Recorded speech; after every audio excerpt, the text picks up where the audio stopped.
I'd like to call the Committee on Finance and Appropriations to order. I'm Janet Howell. I'm co-chair of this committee, and I'm very, very pleased that I have my co-chair, Senator George Barker, as well. This was a change we made during our last session a week or so ago. Yeah, and it's something I am very thrilled about. For the last several iterations of chairmanships, there have been co-chairs, and I have found that that is an excellent idea to be able to divide up some of the workload. And Senator Barker's been acting as co-chair anyway, as everybody already knows who's dealt with the issues of this committee. So we have a full agenda today. We will have the August revenue report with Secretary Cummings. We'll have an update on the implementation of college partnership lab schools with Secretary Gadara. We'll have an overview of the 2023 tuition and fees with both Secretary Gadara and Peter Blake from the SHEV. And we will have an update on the redesign of the Medicaid behavioral health services with the Deputy Director of Complex Care Services, Tammy Whitlock, and Dr. Alicia Ward, Behavioral Health Clinical Director. As you can see, this is a very heavy, I guess I'd say, agenda with lots of parts and lots of, I'm sure, questions the committee will have on some of these issues. So if we can start with Secretary Cummings with our August revenue report. Thank you, Madam Chair and committee members. Good to be in front of you again. I've got a fairly straightforward report on what should be a straightforward month, but there's a lot of explaining to do around it, so I will try to walk you through in a way that is clear. I know you've seen the press release and received this presentation, and hopefully you've had a chance to take a look at it. So pretty standard review here, go through the numbers, talk a little bit about the economy. That is obviously a moving target, as we all saw yesterday. Some surprises that got some pretty severe reaction. And then talk about what's coming over the next 6 months as we're in the critical time period of putting our budget together. So, apologize, there are way more words on this chart than I would ever allow, but it is complicated. So, let me just kind of talk you through this, summarize what's on here. So, August is typically a low revenue month. It's non-withholding, there's very low payments, as are corporate taxes. Next month is our first estimated payment period, so September is going to be very important, and I would say we need to look at this month, but that first quarter is going to be a really important touch point because it will be the last data point before we start heading into the revenue estimation process with JABE and into Gaker. We'll see other indicators, but next quarter will be important given the estimated payments. August was up 13% on an actual basis, but there was another big anomaly in the month that took place that you really need to understand to see what really is going on. Withholding on the actual was up 19.8%. As you might recall, that's been pretty consistently kind of plus or minus 10%, and we've always referred to that as a good indicator of a solid foundation of job growth and wage growth that we've been seeing.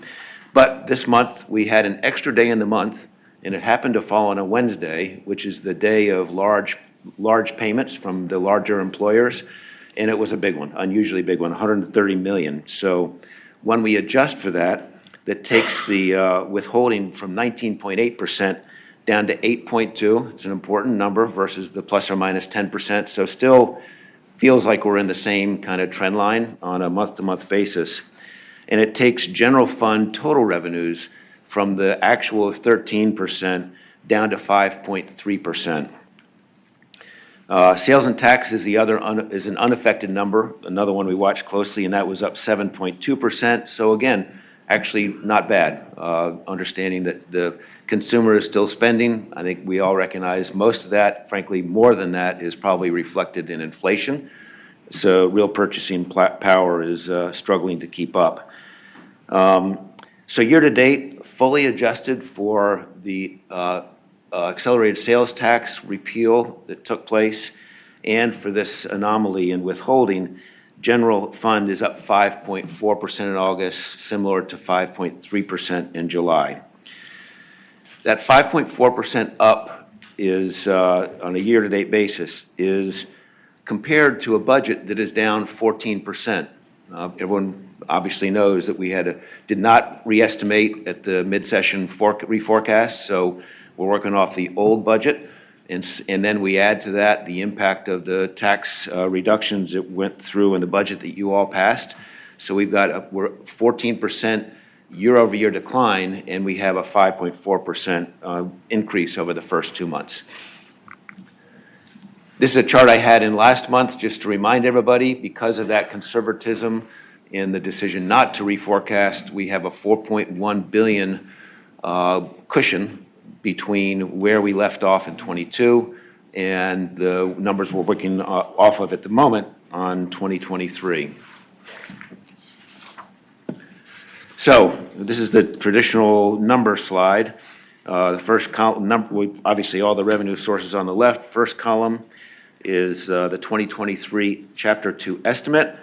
And I'm going to focus you on just 3 or 4 numbers here that I think are important to look at. First is just on that 14%. In that second column of numbers at the bottom, that's down 14% from 22. And then the second point, back to the comment I made of this is a low revenue month. You look at percent of revenue, the third column, non-withholding for the year is expected to be over 20%. Corporate income is expected to be 7%. If you go over to August, you can see that they're very small numbers in 23 and 22, and that versus the 20% for non-withholding, that's only 6% of revenues in the month of August. And for corporate income, which is typically 7% for the year, it's only 1% in the month of August. So that's why this is a tough month to judge overall trends from. And we really haven't, while the numbers are down for both of those slightly, month over month, we're not really focused on that as any kind of indicator at this point. Third is on the next column, the percent change for August, 19.8% for withholding, and the 13% growth. But taking it down to the bottom line and the total revenues adjusted for both AST repeal and withholding anomaly is the 5.4% for August and the 5.3% for year-to-date. In the rest of this presentation, I'm just going to work off of adjusted numbers, make it easy for everybody. So this is general fund revenues, and just what I told you, we're at 5.3%. We've inserted in this chart a bit of change from the past, but I think it's really important that we all remember that we're entering a period where we're starting to see the impact of the robust rebound of our economy. And we're going to have in the coming months, as you can see here, some tough comparables. So I would expect that growth rates are going to naturally be coming down. You can see this is general fund. This is when it really started. You can see July was actually down slightly, but this is when we really started to build up the unanticipated revenues in the numbers in December, in February, and then at the end of the year. So this is just a reminder of the recovery is happening last year at this point in time. Looking at withholding, same story. You can see that the 9.7 for the month of July and now 8.2% for the month of August. And again, pretty steady here. And we expect that this should continue to show a high single digit, plus or minus 10% on a month-by-month basis, given the strength in the labor market, both jobs and wage growth. Sales and use, again, this is where it really shows up as we are coming out of pandemic and last year, just astronomical sales tax increases month by month. And again, just once emphasizing those will be some tough numbers to beat in sales. The wild card for all of us, non-withholding. So you can, again, on looking at July and August, you can see how, frankly, insignificant they are, and that September is going to be an important number. Each quarter end, well, September, January, March pick up, but then at the end of the year is when this really shows up.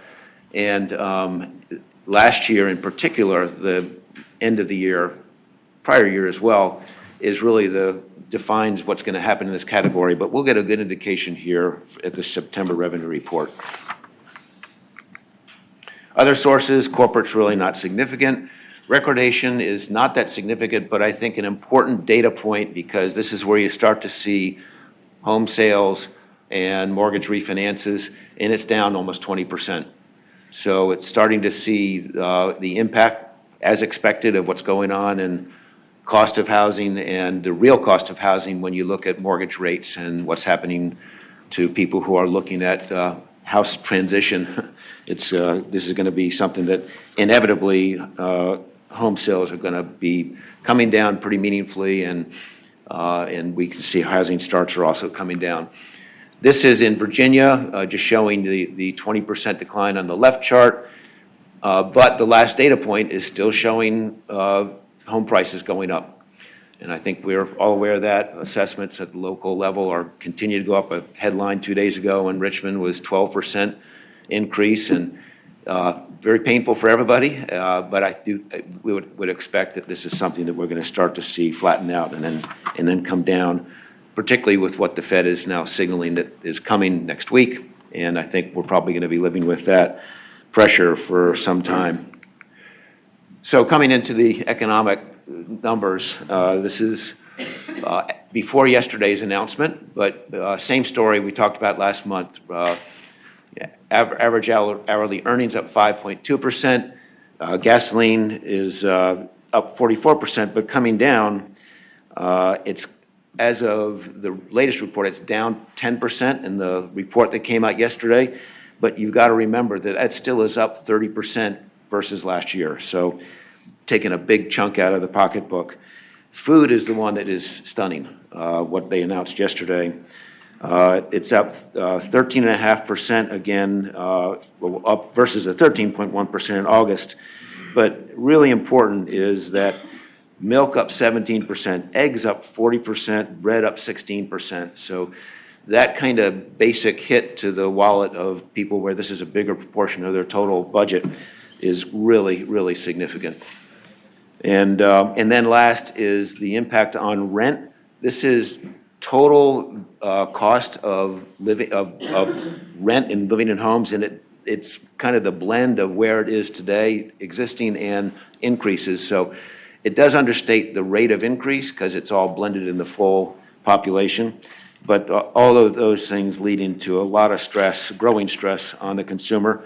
And it's why we continue to watch that sales line and would expect that at some point we're going to start to see that impact. I think we all know the economic data are mixed. My presentation yesterday with the House Appropriations Committee, I mentioned that yesterday morning I was reading an article that JP Morgan just came out that their highest probability of future outlook is for a soft landing.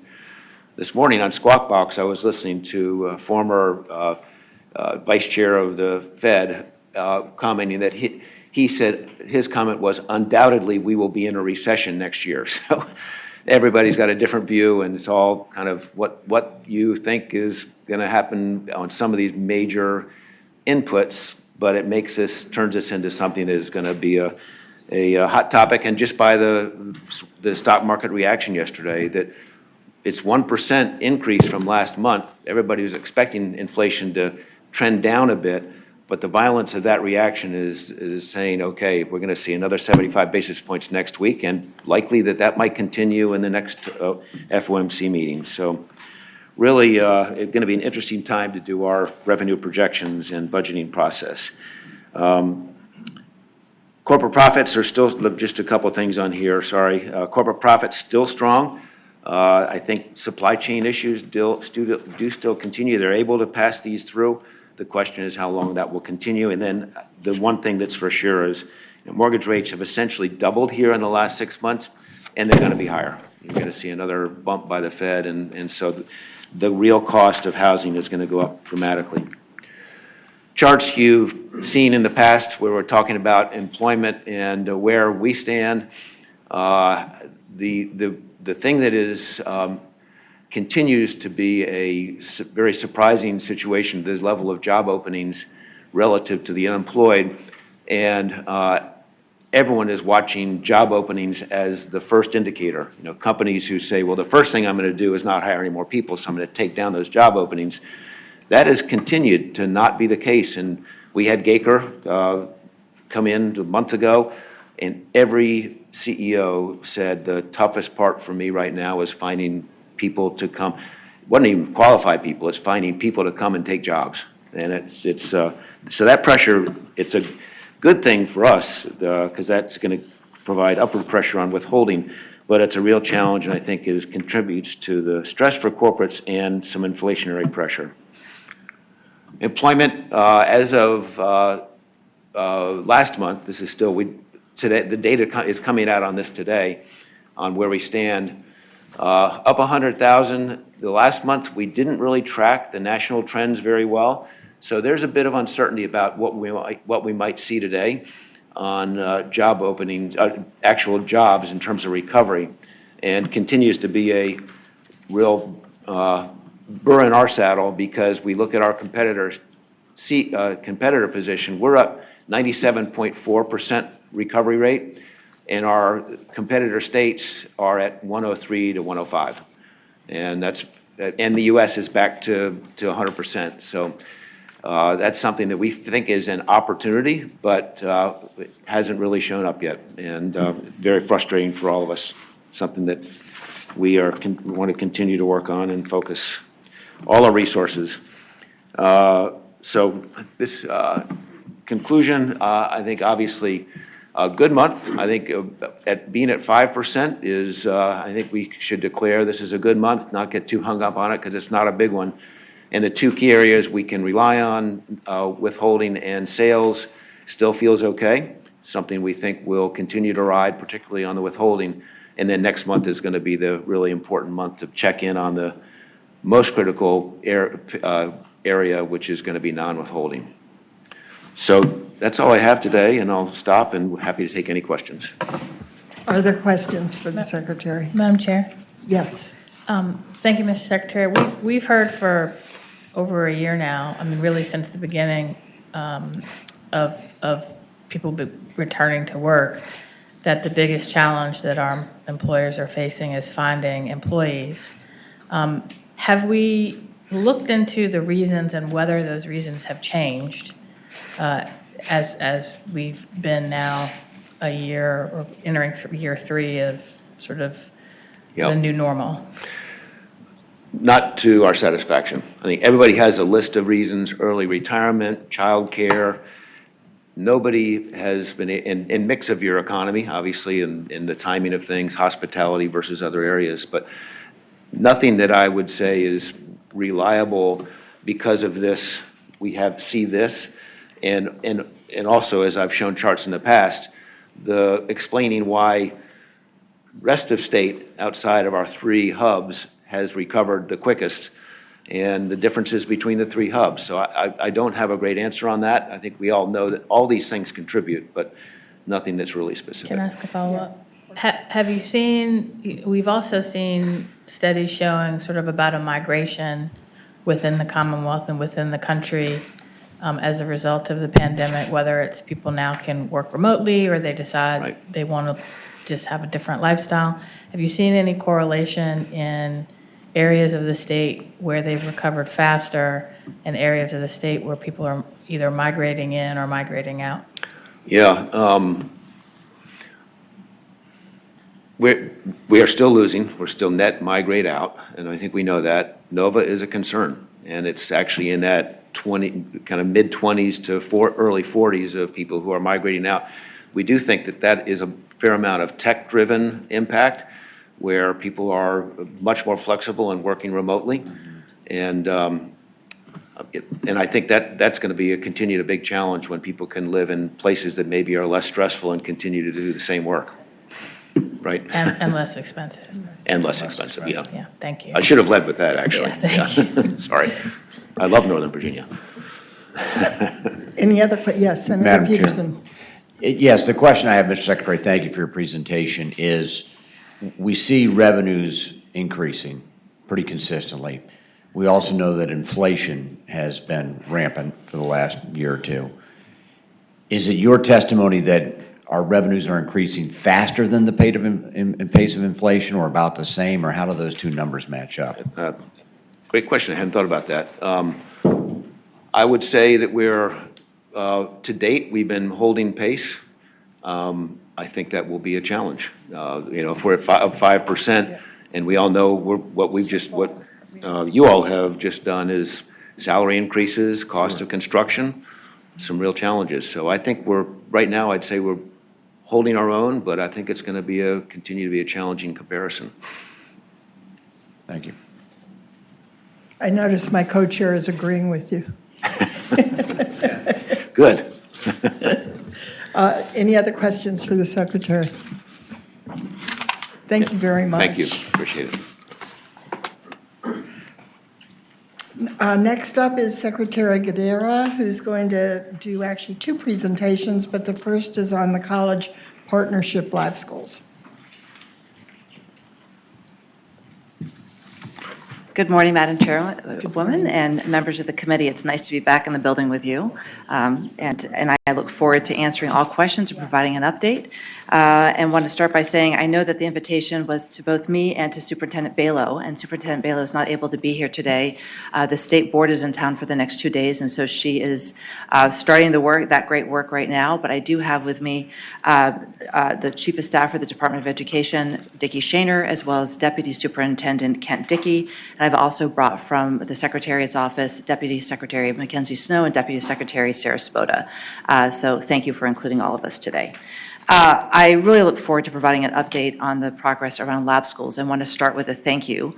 Thank you to the General Assembly for making it possible for us to have this focus on ensuring that we're providing innovation and access to an education that is not going to be a one-size-fits-all system. And this is only made possible by the fact that you all made it possible. And I want to start with a thank you on that. And the two themes you're going to hear me talk a lot about today in the next 10 minutes are innovation and partnership. And I also want to reinforce how important the partnership is, not only at that local level with the schools that we're talking about creating, but also making sure that we are really clear, and I am clear and carry this in my DNA, that no lasting impact, no positive change, that is the goal about these lab schools, to have positive change in student achievement and opening doors to future opportunity for all of our students in the Commonwealth. None of that is possible without working together. And today I come before you to make an offer that we cannot do this just with the administration. It can't just be done in the General Assembly. It needs to be with all of us working together.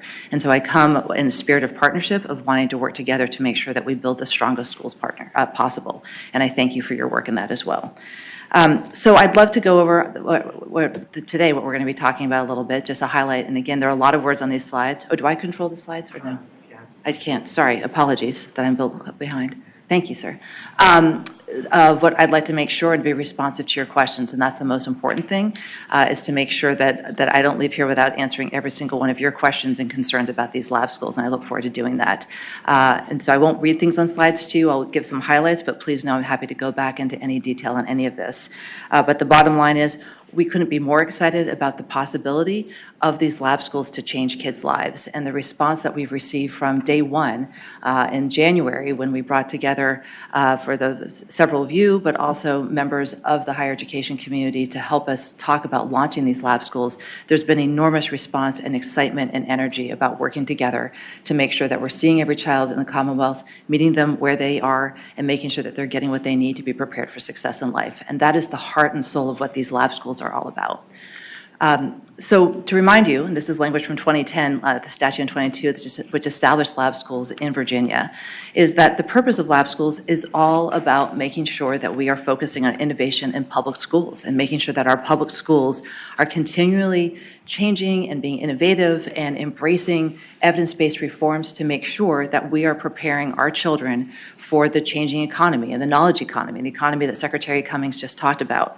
And so what you'll hear us talk about in these and what you'll see hopefully in the applications that will start coming in about these lab schools is a focus on innovation. It's a focus on partnership of saying, how do we work together with post-secondary education, working to create stronger pathways to ensure that K-12 students understand the pathway to get to college and career, or career.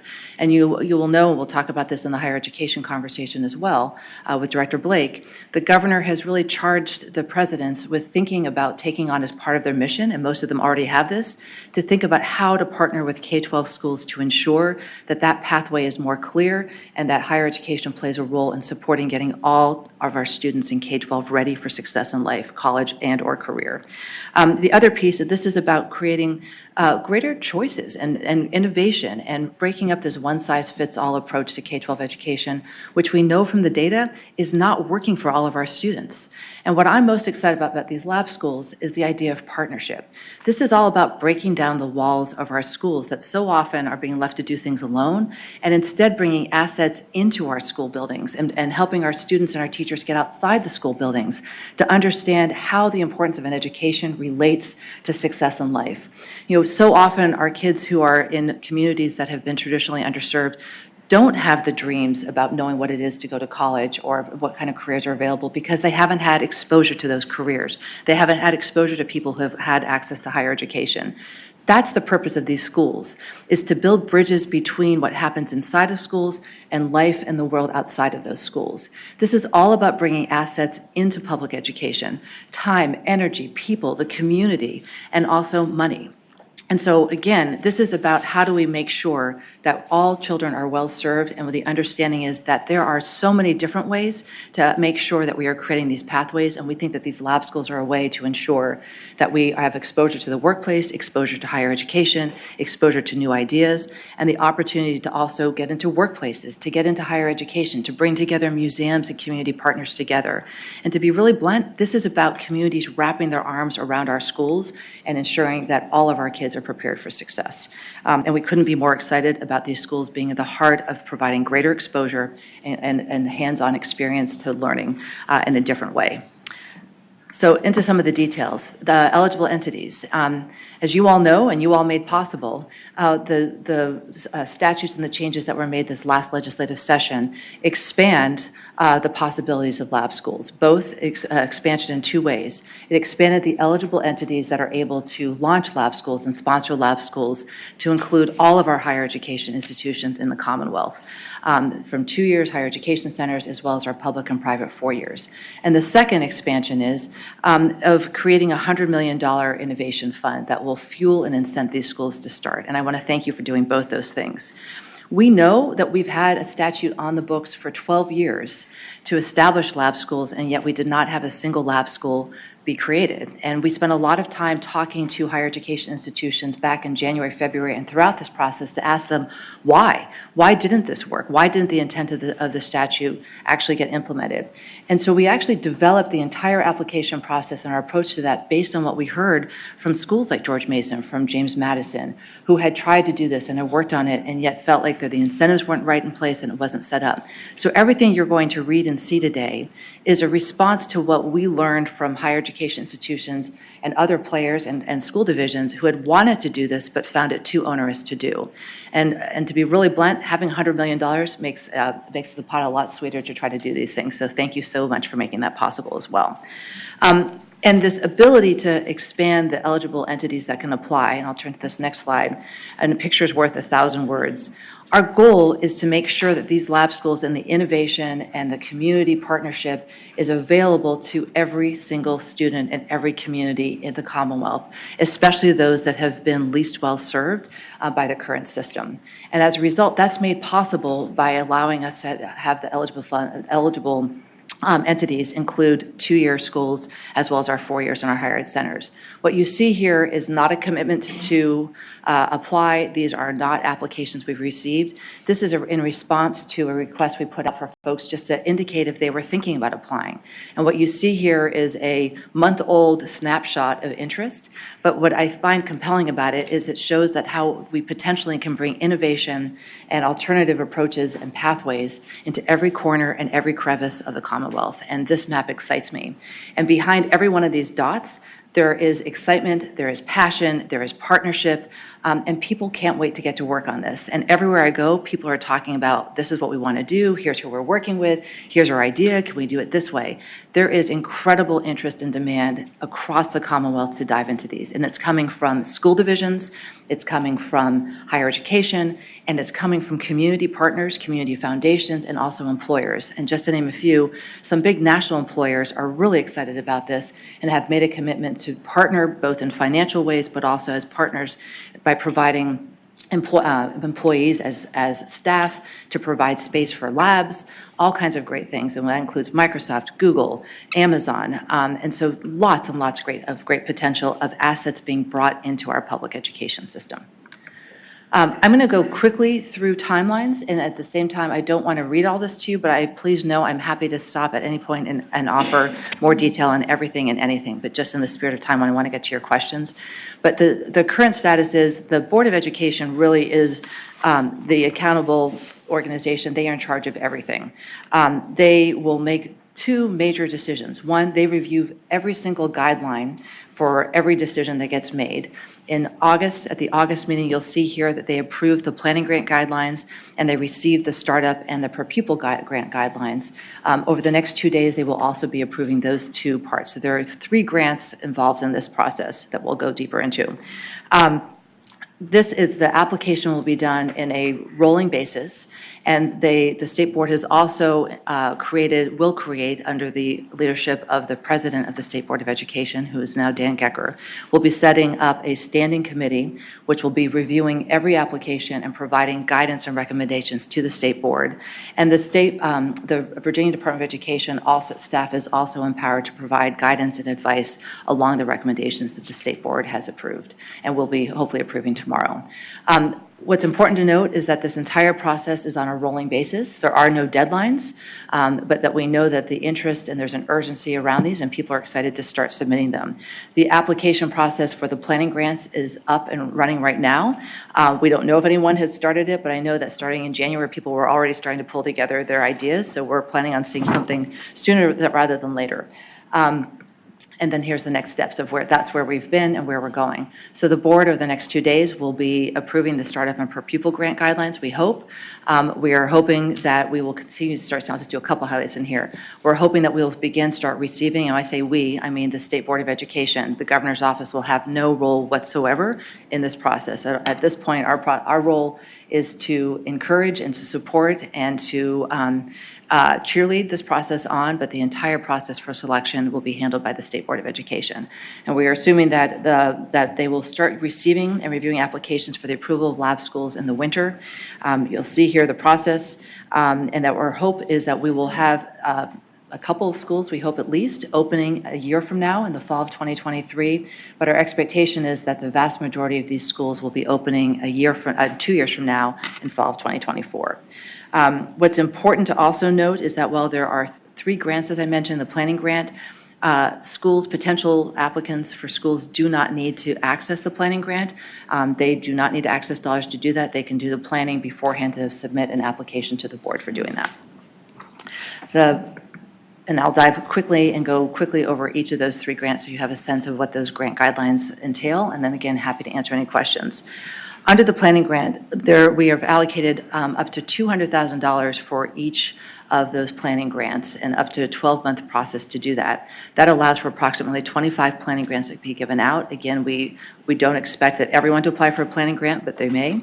And the critical pieces to reinforce about this application requirement is that to move any further in the process, we want people to show that they have a commitment to serving students, and a priority will be placed on students who are at risk, whether through socioeconomic or also academically at risk, meaning that they are not proficient and they're not where they need to be on track for success.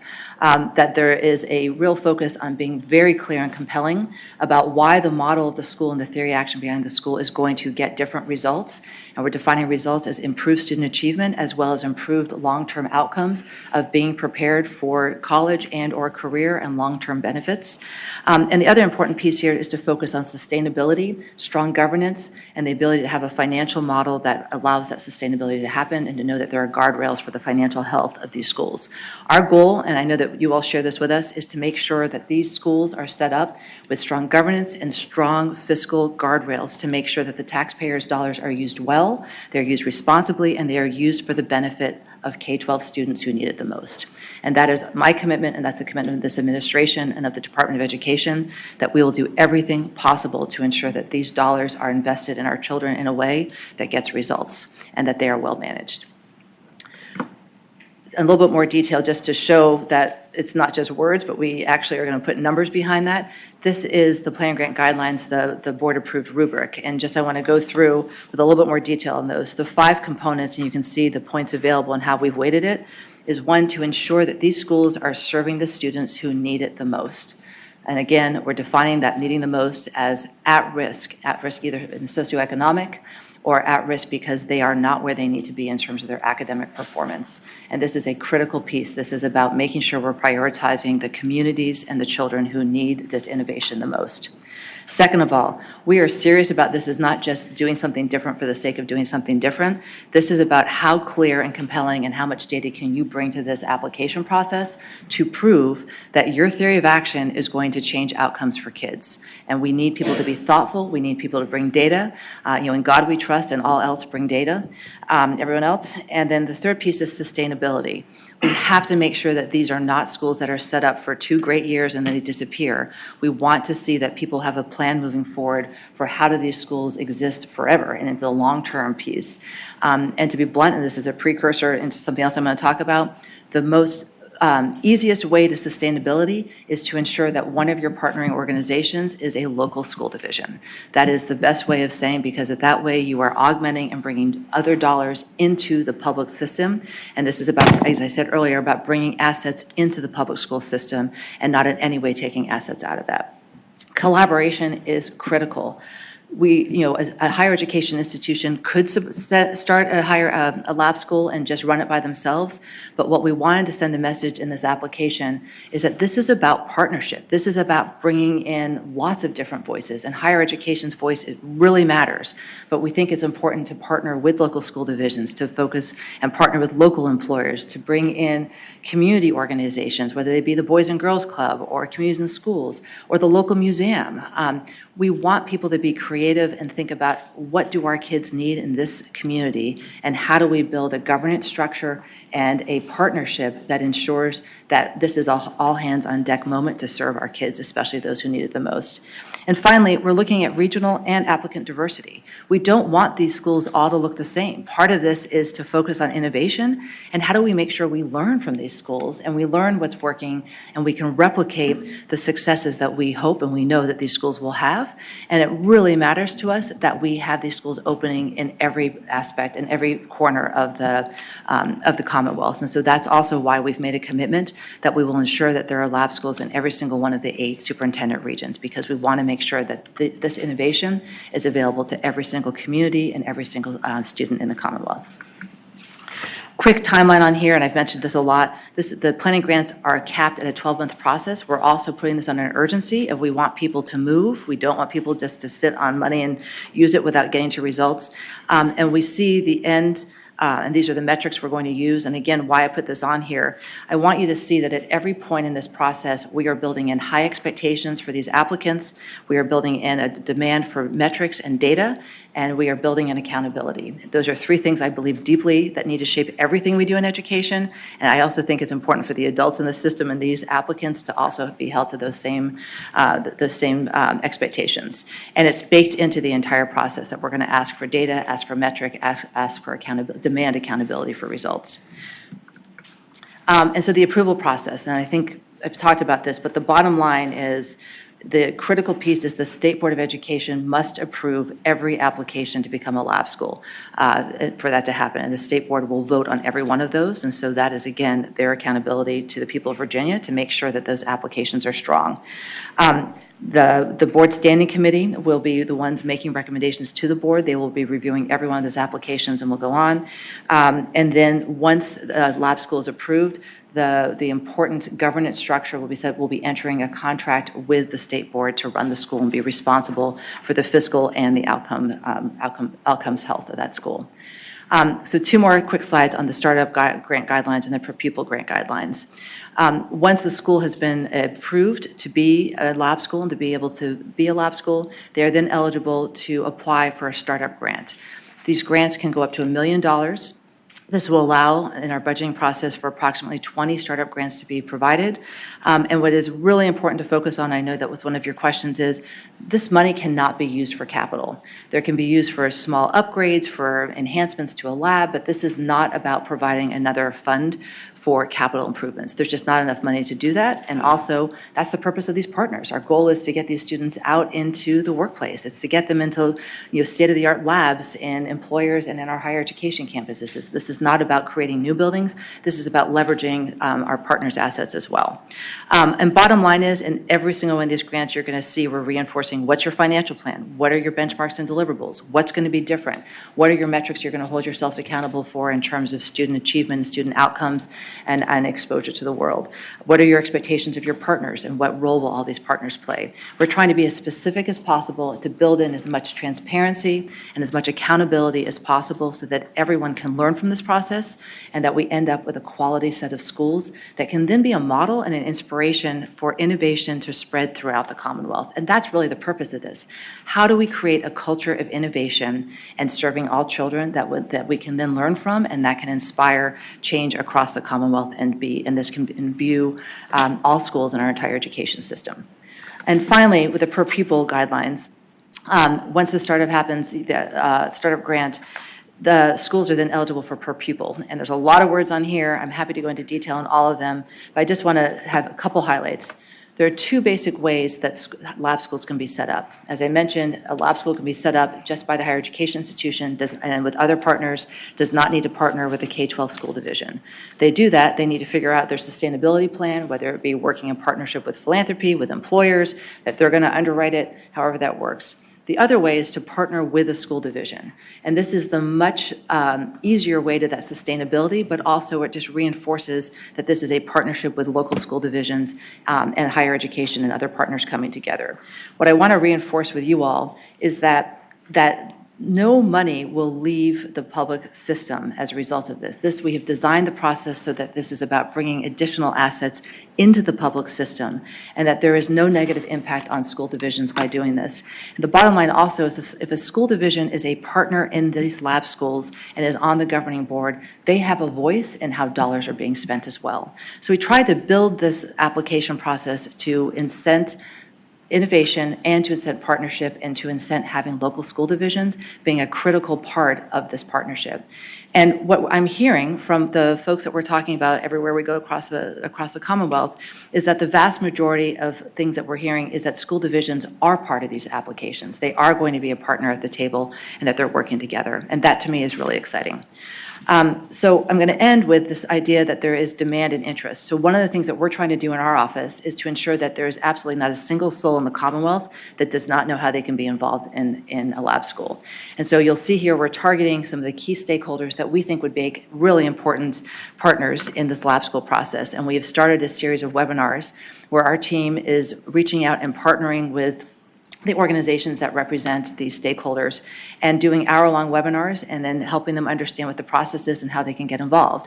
And just as a take, our first one that we did was with the superintendents, and VAS was a co-sponsor in that with us. You all know that there are 132 divisions. We had 146 folks take part in that webinar, which to me was a great sign of just interest in wanting to learn more. And you'll see the ones that are coming up. We would love to do a webinar for legislators and their staff, and we wanted to wait to go through this conversation today before setting that up, but would love to work with your teams to do that. I'm going to conclude and just say, end with where I started, which is thank you. Thank you for the partnership. Thank you for your leadership to make lab schools possible. And I couldn't be more excited about where the potential of these schools can go. And I look forward always to working in partnership with you so that we can build the greatest education system in the nation in Virginia. Thank you, Madam Secretary. Are there questions for Secretary Guidera? Madam Chair. Yes, Senator Locke. Thank you, Madam Secretary, for the presentation. It's quite informative. I have a question with regard to, as we move forward with the implementation. And it has to do with intent versus actual meaning of the language of enactment. At the August meeting of the Board of Education, there was a letter that was presented to the board that came from the House of Delegates that talked about the intent for the broader definition of institutions that are eligible for the funds of the $100 million, okay, and what was meant coming out of the budget. Senator Howell also sent a letter that had a legal opinion that emphasized that the funds were only to be used for the public four-year institutions. That was based on the actual meaning of the language that had been enacted. So I'm curious as to what you believe in terms of intent versus the actual language.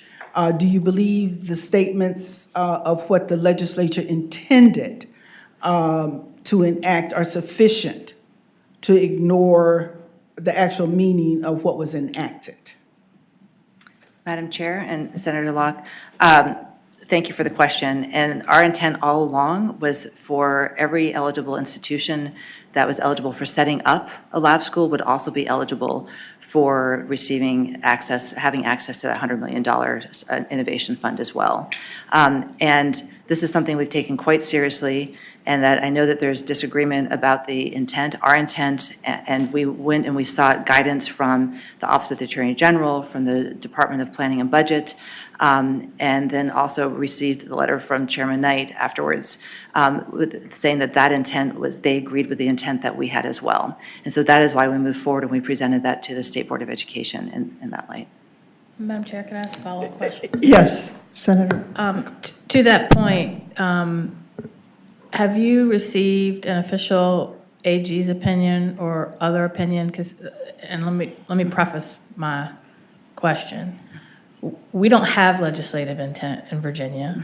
Mm-hmm. We have a clear body of law for statutory construction that says you follow the unambiguous letter of the law. And item 137C40 sub F unambiguously says, notwithstanding the provisions of section 22.1-349.1 of the code, which is the definition sections of the code that expands it. It says, notwithstanding that, for the purposes of this item, a college partner laboratory school means a public, non-sectarian, non-religious school in the Commonwealth established by a baccalaureate public institution of higher education. So it doesn't matter what the chair of the House Appropriations Committee, or with all due respect, the chair of the Finance Committee intended. What matters is the language that was put in the budget and signed by the governor, which is unambiguous. So that's the preface for my question. Do you have an AG's opinion or any other declaratory ruling that this unambiguous language does not govern the grants? Madam Chair, Senator, I do not have with me today a formal opinion from the AG's office. We've had conversations and we sought guidance from them, and the guidance we received was that we could move forward and present it to the State Board of Education. So the guidance that we received from the AG's office as well as from DPP was to continue to move forward, and they felt that it was clear and that it was appropriate to go forward and to move forward with implementation. I think some other lawyers are going to disagree with that. Okay. including legislative services lawyers. Are there, Senator Barker? Yeah, Madam Chair, just to pick up on the discussion we've had here already. It seems to me that what is there in the code, which we did do about 12 years ago, and I was heavily involved with that language then, allows what can be created as a lab school. But for the funding of this initiative, the $100 million that is in the budget, that is not provided to anyone who would establish a lab school. It is provided to those who qualify under how that is listed in the budget, and that it is specifically for the public four-year institutions. And, Senator Howell and I were involved heavily with Delegate Knight in developing the language that's in that. And that language is not squishy. That language is very clear as to what it means. And that's part of the concern that some of us have, because we intended for trying to work with you to promote, and with the administration, to promote the development of some of the programs that can be operated under what is in the budget, and rather than, and we wanted to be able to make sure that those would be successful before we would just sort of throw it open to everybody and let everybody get money that is over and above the amount of money that the local school divisions already get, and we have actually, over the last dozen years or so, we have not been actually providing the adequate funding that is actually required under court order for the local school divisions, because of what we have done to the support positions. And it wasn't until this year that we put money in the budget. I think it was $272 million for this biennium that we just started, and that we've been able to move forward on doing what we legally were required to do all along over the last dozen years. When we froze the funding of support positions, and support positions is defined as anything from a principal to a bus driver. And we have not been providing our share of that funding. And to say that we're going to sort of open everything else up, but limit, what we are committed to legally in terms of the local school divisions, that we need to be able to address that adequacy. And we're still not there, even with the $272 million. And it seems to me we need to work together to be able to support the local school divisions and figure out sort of some innovative things that we can do at the same time. Madam Chair Yes, Senator. and Chairman Barker, two parts of your question I'd like to respond to. One is, we have received differing interpretations, and the counsel that we've received is a different interpretation than what I'm hearing from the members of the committee this morning. And so that is what we were listening to, and again, happy to continue the conversation. But I think there's a difference in the interpretation of the ability to move forward on this. On your second piece, we share that goal, and you'll see in our Commitment to Virginians document and our guiding principles, one of the guiding principles of the work that we're going to be doing in education is about prioritizing resources and prioritizing energy towards those communities and students who have least been well served. And so I share your commitment to making sure that the communities and the students who have not been having access to quality education gets that. And that is the spirit in which we are setting up these lab schools, and why you'll see that the most weighted part of this application process is about ensuring that these schools and the money that come with them are going to be targeted to the communities and the students who need it the most. So I absolutely share your commitment to making sure that those children that we have not been serving, we prioritize their access to these schools of innovation. Yes, Senator Barker. Yeah, just to sort of carry on this issue. We've always been, at least since I've been here over the last 15 years, we have actually had evidence of strong K-12 education programs in comprehensive throughout the Commonwealth. We have, despite the fact that our teachers are last in the nation in terms of compensation compared to other people within Virginia in similar situations. But at the same time, we have frequently been rated one of the top 4 or 5 school systems within the entire country out of 50 states. And so I do take a little bit of an exception to saying that we have been failing our students. In the aggregate, the assessments that have been done nationally on states, not from a Virginia perspective, have rated us among the top 5 within the K-12 programs, and we have consistently been rated number 1 or number 2 in terms of the public higher education programs. So I think that we need to work to continue to do as well and better than what we have done in the past. But it's not like we're at the bottom of the barrel. We're not the way some not in position in terms of assessments of what our product has been compared to other states that are throughout the entire country.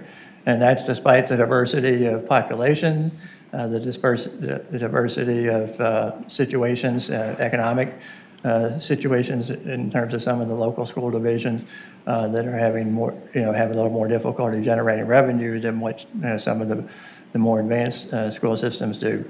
But in reality, our school divisions are not failing the students. There have been issues here and there, and we've been trying to deal with a lot of those over the years, and we've continued to make progress in many respects. And I was involved in developing the lab school language and some of the other things with Senator Newman and some others, 12 years ago. But we need to be able to do that in a collaborative fashion, rather than pitting the administration against what the General Assembly has done here. And I don't think that's helped either of us in the long run. Madam Chair. Yes, Secretary. And Chairman Barker.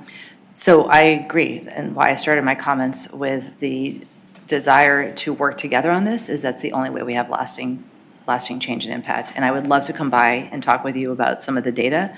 I know personally that there is excellence firsthand in education, both in higher ed and in K-12. The reason I became a Virginian back in 1995 for the first time is because of the schools. My husband was looking at law schools across the country, and he chose to come to George Mason because of the law and economics program. And that has served our family really, really well. And then we chose to stay in Virginia to raise our kids and to enroll them in Fairfax County schools because we thought it was the best school division that was available to them. So I know there's excellence. I've been a consumer of Virginia schools. And I will also tell you that the data today tells us that excellence that my family had the privilege of having access to is not available to all families in Virginia. And averages are an insidious thing. When we look at averages, we have so many communities and schools that are hitting out of the park that it is hiding the fact that we are not serving all students well. A culture of excellence does not allow 42% of our second graders to not be on track to read independently by third grade. The numbers that we just reported out with SOLs, and where we have almost around 50% of our students who are with disabilities, economically disadvantaged, or Black and brown kids, that they are at around the 50% level of proficiency, that's not right. And we need to have high expectations for all of our children, and we need to make sure that we are seeing all of our children and we are getting them where they need to go. And that is the spirit in which these lab schools, working together, the administration and the General Assembly, is how do we make sure that we provide every opportunity possible for every child to have access to excellence. And that is our goal, and that's what we want to work together with. But I would love to come by and talk about data, and our goal is to have Virginia to be the best place to be educated from early childhood to post-secondary, and we know we can do that. And we will be releasing the NAEP scores for Virginia will be released on October 24th, and my sense is they are not going to be positive. And that we're going to learn a lot about that. And part of the reason why we have looked so great on our the nation's report card is that Virginia has the lowest cut score across for any state in the nation on what it means to be proficient.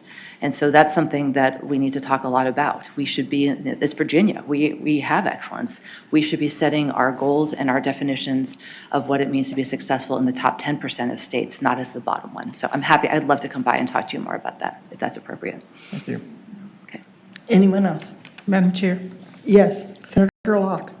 I would just like to begin by saying I loathe the terminology at risk. I just needed to put that out there.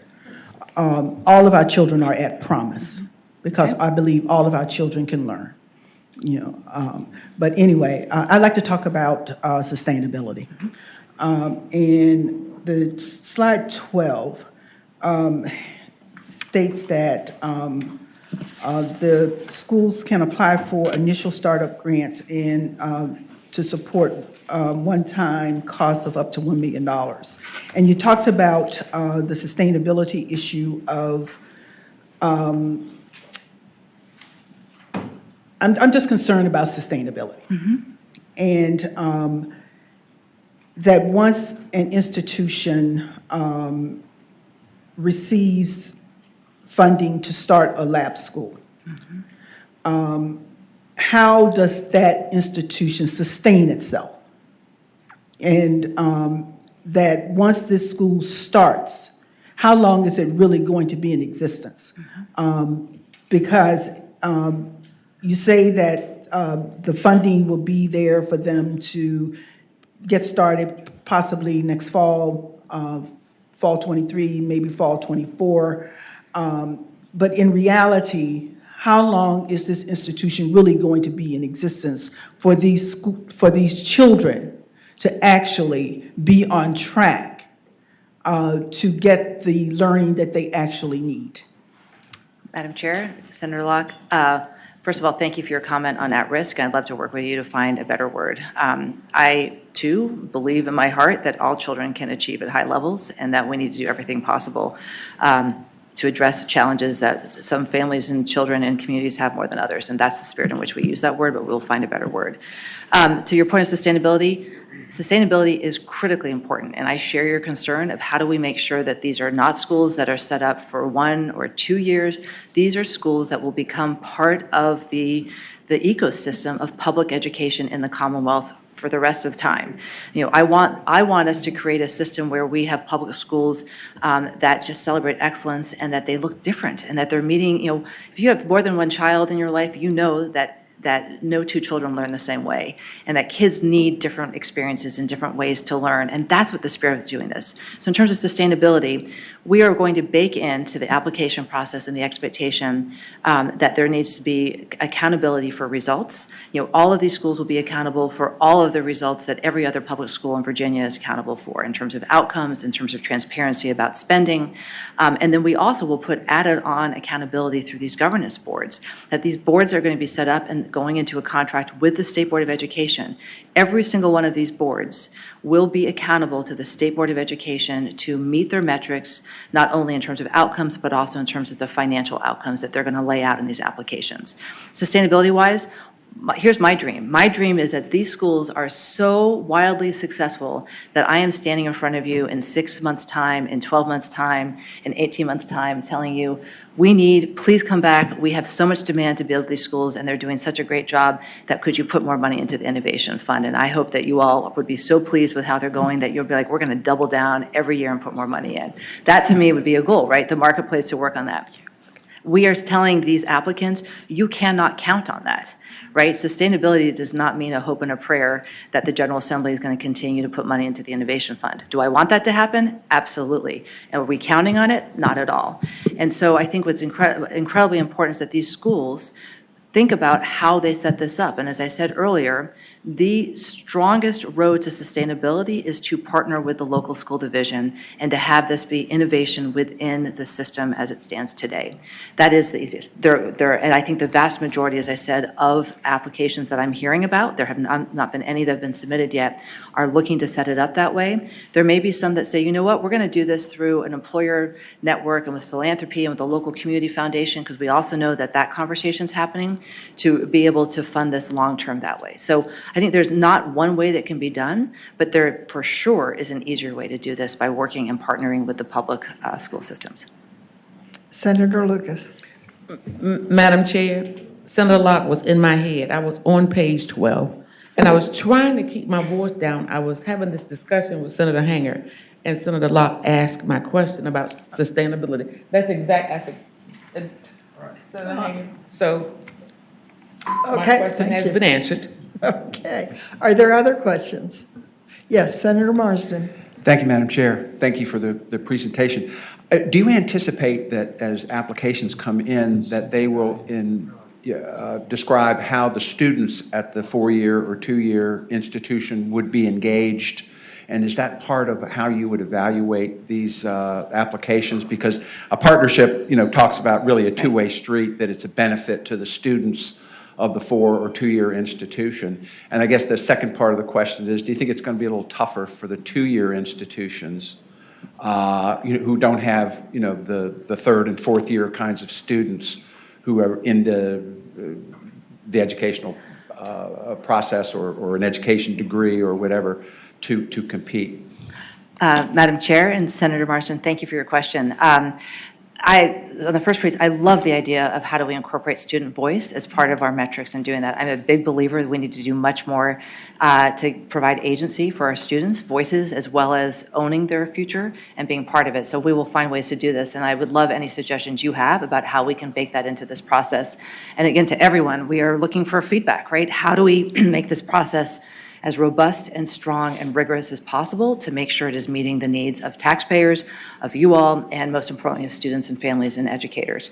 To your second point on community colleges, one of the things I'm excited about so many pieces of this. One of them is we're actually seeing great partnerships between community colleges and 4 years and school divisions. So we're seeing this happen. And one of the things I've been so impressed with as I travel around the Commonwealth is some of the most innovative things we're seeing are at the community college level. The partnerships going on right now across the Commonwealth between community colleges and K-12 systems in terms of providing access to their degree programs and to their credential programs are incredible. We know the whole focus on dual enrollment, on the push to have K-12 students graduate with an industry-recognized credential or an associate's degree so that they're better prepared to go on to the world of work or into 4-year. There's just some amazing things happening right now with our community colleges. And I think that's what I'm most excited about is we have awesome things and innovative things happening right now in the Commonwealth at all levels of our education. And what this does is it brings people together and say, how do we now create a forum for having these ideas and these seeds of innovation start coming together and planting a garden together so they can grow together. So I don't have concerns at all about it. I actually am inspired by it. And I'm also inspired with the fact that I think we're going to see applications where it's not going to be a single higher education institution. It's going to be a collaborative between them. And I think that brings strength. I think the more we're bringing folks together that bring different pieces to it, someone might bring that School of Education, someone might bring that current work with the K-12 system that the community colleges are doing so well, and then the school division. So I think I'm a huge believer that you go further faster when you do it together, and that's what these lab schools are all about. Thank you, Madam Secretary. Thank you, Madam Chair. Any further questions? Well, I'm sure you would like to sit down and relax after all of this, but you're next on the agenda, along with Peter Blake from the Chef, however you all would like to handle this. Thank you, Madam Chair and members of the committee. I'm actually going to sit down and let Director Blake do his piece, Okay. and I'll join up afterwards. So thank you for the break, and please, thank you, and please know I am always available to come up for any conversations with you individually or together, and I appreciate the opportunity to be here today, so thank you. Thank you. Welcome. Okay, good morning. Madam Chair, Mr. Co-Chair Barker, pleasure to be with you all today and all the committee members. So I'm Peter Blake from Chev, and I'll do the, I don't know, you want me to do the long version? Probably not, but somewhere between the short and the medium version. Okay, so pleasure to be with you today. This is largely a good news story for the consumer of higher education, and I'll just step through a couple of things. Of course, this is our annual report that's required in the Code of Virginia. Also referenced in some detail in the Appropriation Act as well. That's why we do it. We would do it anyway, even if we weren't required to. Big headline, college is more affordable because of the many initiatives that you have supported over the last, during the last General Assembly session, and one of the largest increases in college and university funding maybe in a generation. So over $1 billion in operating and student financial aid support. And of course, more money through capital as well, but a substantial increase from the State General Fund, taxpayers' funds in support of higher education. So these will help offset the increases in salaries, the inflation that you heard about earlier from the Secretary, and other institutional costs and priorities. This is, you will see that it's a continuation of low tuition and fee increases, less than 3% this year in tuition and mandatory fees at our colleges, universities. which represents the fourth consecutive year where it's less than 3%. And as you know, there also is a factor of institutions offering some one-time waivers that actually would lower this increase to under 2% for 4 consecutive years, which compares to 5 or 6 percentage points increases in previous years. Here's the big picture. This is broken down by institutional type, as well as by tuition and mandatory E&G fees. This is the area in which you fund through the general fund, educational and general programs where you have the most influence on mitigating potential tuition increases, the tuition and mandatory E&G fees. The mandatory non-E&G fees, just to remind you, are auxiliary enterprises and other things that are required to be self-sustaining. So that's often market-based, and they go up and down depending on the charges and the costs that they face in their market. And then, of course, room and board is another fee that not every student pays, but we included here to come up with a total cost. I'll call your attention to the number in the lower right-hand corner, 2 up from the 3.3. There's the 2.8% of tuition and all mandatory fees. That's what every in-state undergraduate student will be paying, an increase of $366, with the caveat that I'll describe in a minute. Here's a list by all institutions. Of course, I won't go into any detail on this. There are a couple of footnotes that dropped off. I apologize for that. One refers to the average room and board and the weighting that we use for that because, of course, institutions charge different things for different kinds of housing situations. And then the VCCS, their colleges have a number of different fees that vary, and so we've left them out of this equation. There's another factor this time around, and there are always complexities when we do this report. This year there was an issue with Virginia Commonwealth University that had a fee last year that we didn't properly report, that would have, and then when we did report it this year, it looked like the fee would be about a 4% increase. But in fact, if you put it into the base, it turned out to be 3.2%. These are kinds of things that we try to fix all the time, but I did want to call attention to that one glitch in the reporting for this year. Now, what was a little bit different this year, you have heard the governor had an interest in talking to the boards of visitors or to the presidents and asking the boards to go back and consider their tuition increases for in-state undergraduate institutions, for in-state undergraduate students. And 4 institutions, first of all, didn't raise tuition at all. And you see which ones those are. They reported a 0% increase.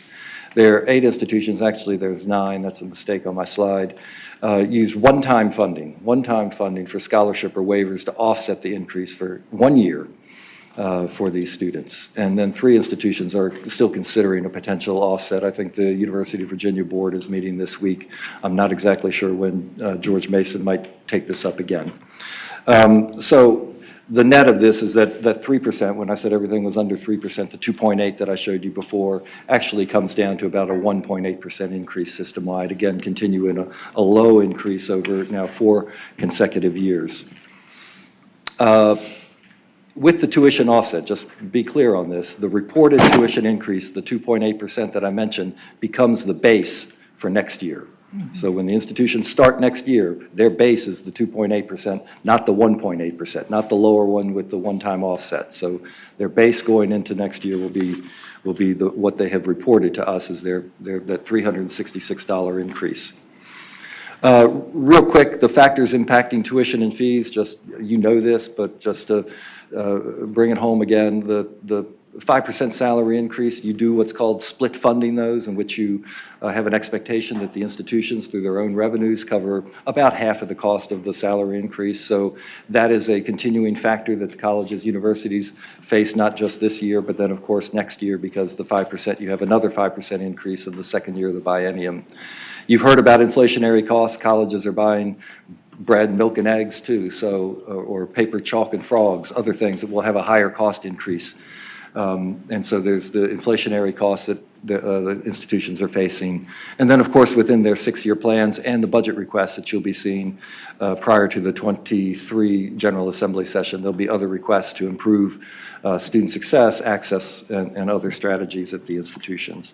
On the revenue side are the additional state general fund supports, and I've already acknowledged the $1 billion that you put into higher education this last biennium.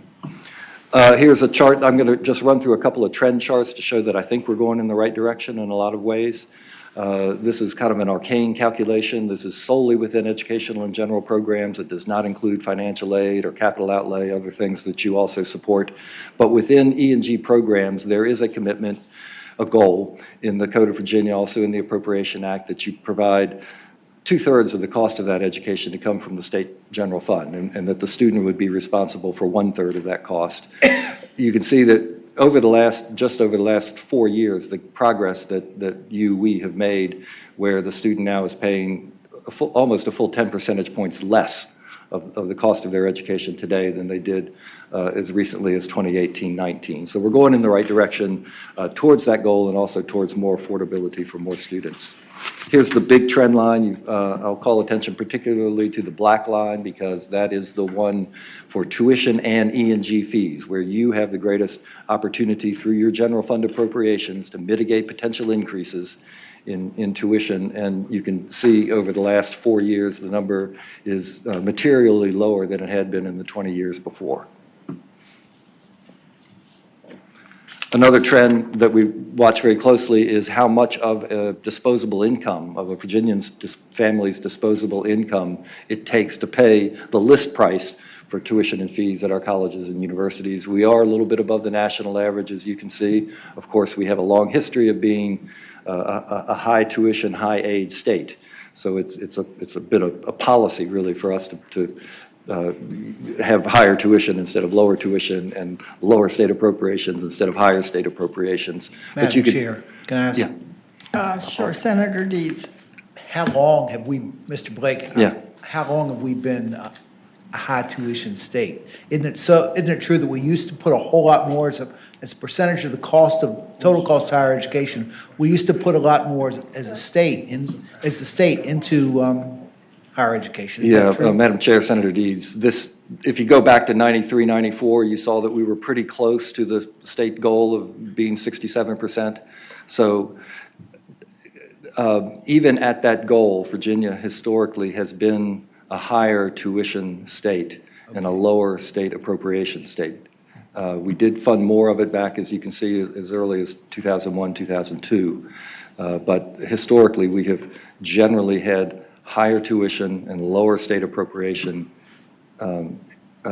even as we have moved towards this 67-33. So the trend here is down. So again, over the last 4 years, a high of 47%, drifting down to about 45%. You see it even over a longer period of time with our community colleges. Now, I want to take just a minute, these last two slides, just to talk a little bit about different ways that you might be thinking about affordability. And we talk about it often in list price, and we don't talk about financial aid as often as potentially we could. But all these factors play into what would be an affordable education. Here is a calculation, and this is using some federal methodology on the total cost of attendance by campus. So this is tuition, fees, living expenses, transportation, books, personal expenses, other things based on a federal methodology. And then we show what the average net price is. So the net price is after federal gift aid, after state financial aid, gift aid, after institutional aid, any other kinds of resources that an institution can bring to the table. So you look at a place like University of Virginia or William & Mary, which are our two highest priced institutions. But if you look at low income students, anyone from 0 to 30, even up to 75,000, those students at those institutions pay significantly less than what that advertised list price is. So when you think about affordability, there's many dynamics to it. I often say that affordability has many parents. Certainly the institution has a responsibility to maximize efficiency and keep costs low. You take very seriously your responsibility to provide additional funding, not just for educational and general programs, but for student financial aid. And then students, of course, have choices, and families on the major they choose, whether they go to a community college, whether they transfer, whether they take enough credits in any one semester in order to graduate in 4 years. And so there's a lot of different factors that play into affordability. I'll just mention a couple others. These are things that you're familiar with. Recently, the G3 initiative, which will lower the costs significantly to a number of, a large percentage of community college students through state-supported financial aid for them. Transfer programs I've mentioned. We do a calculation annually on the savings. It's about $30,000 if you start at a community college and transfer to a university. A student over the life of his or her education can save about $30,000. You've done a lot on the Workforce Credential Grant Program. This is for students enrolled in non-credit instruction that leads to an industry credential.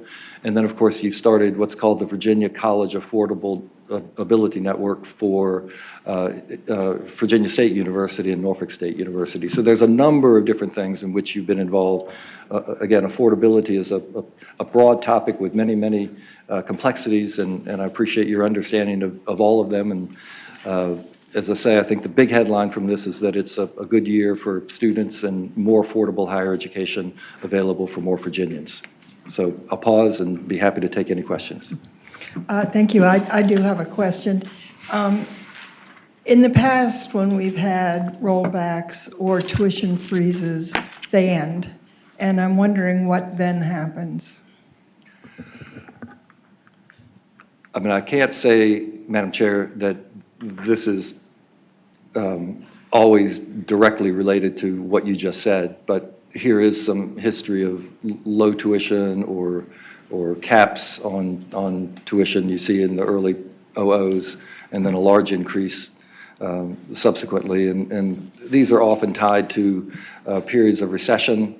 Of course, higher education you consider a discretionary expense, and so when you have to make reductions, colleges, universities often bear maybe a disproportionate share of that, and you see the inverse of that as higher tuition. So this is one indicator of what you just asked, Senator. Thank you. Madam Chair, I have a question. Yes, Senator Barker and then Senator Norman. All right, well, picking up on that question, I do recall when we've had some situations where there had been an actual freeze in terms of tuition or a strong encouragement not to move aggressively on tuition increases on our public higher education institutions. And in the next 2 or 3 years, constituents were talking with us, who are the elected officials, and often families were complaining that it was taking 5 and 6 years for their children to get the required courses to be able to graduate.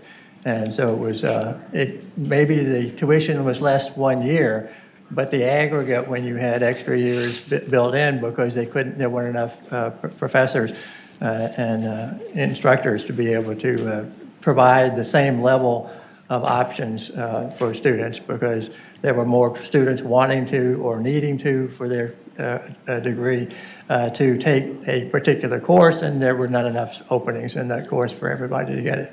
Right. And are those situations are likely to recur again if we have similar pressures there? And what are the indications as it relates to anything else that we should be aware of?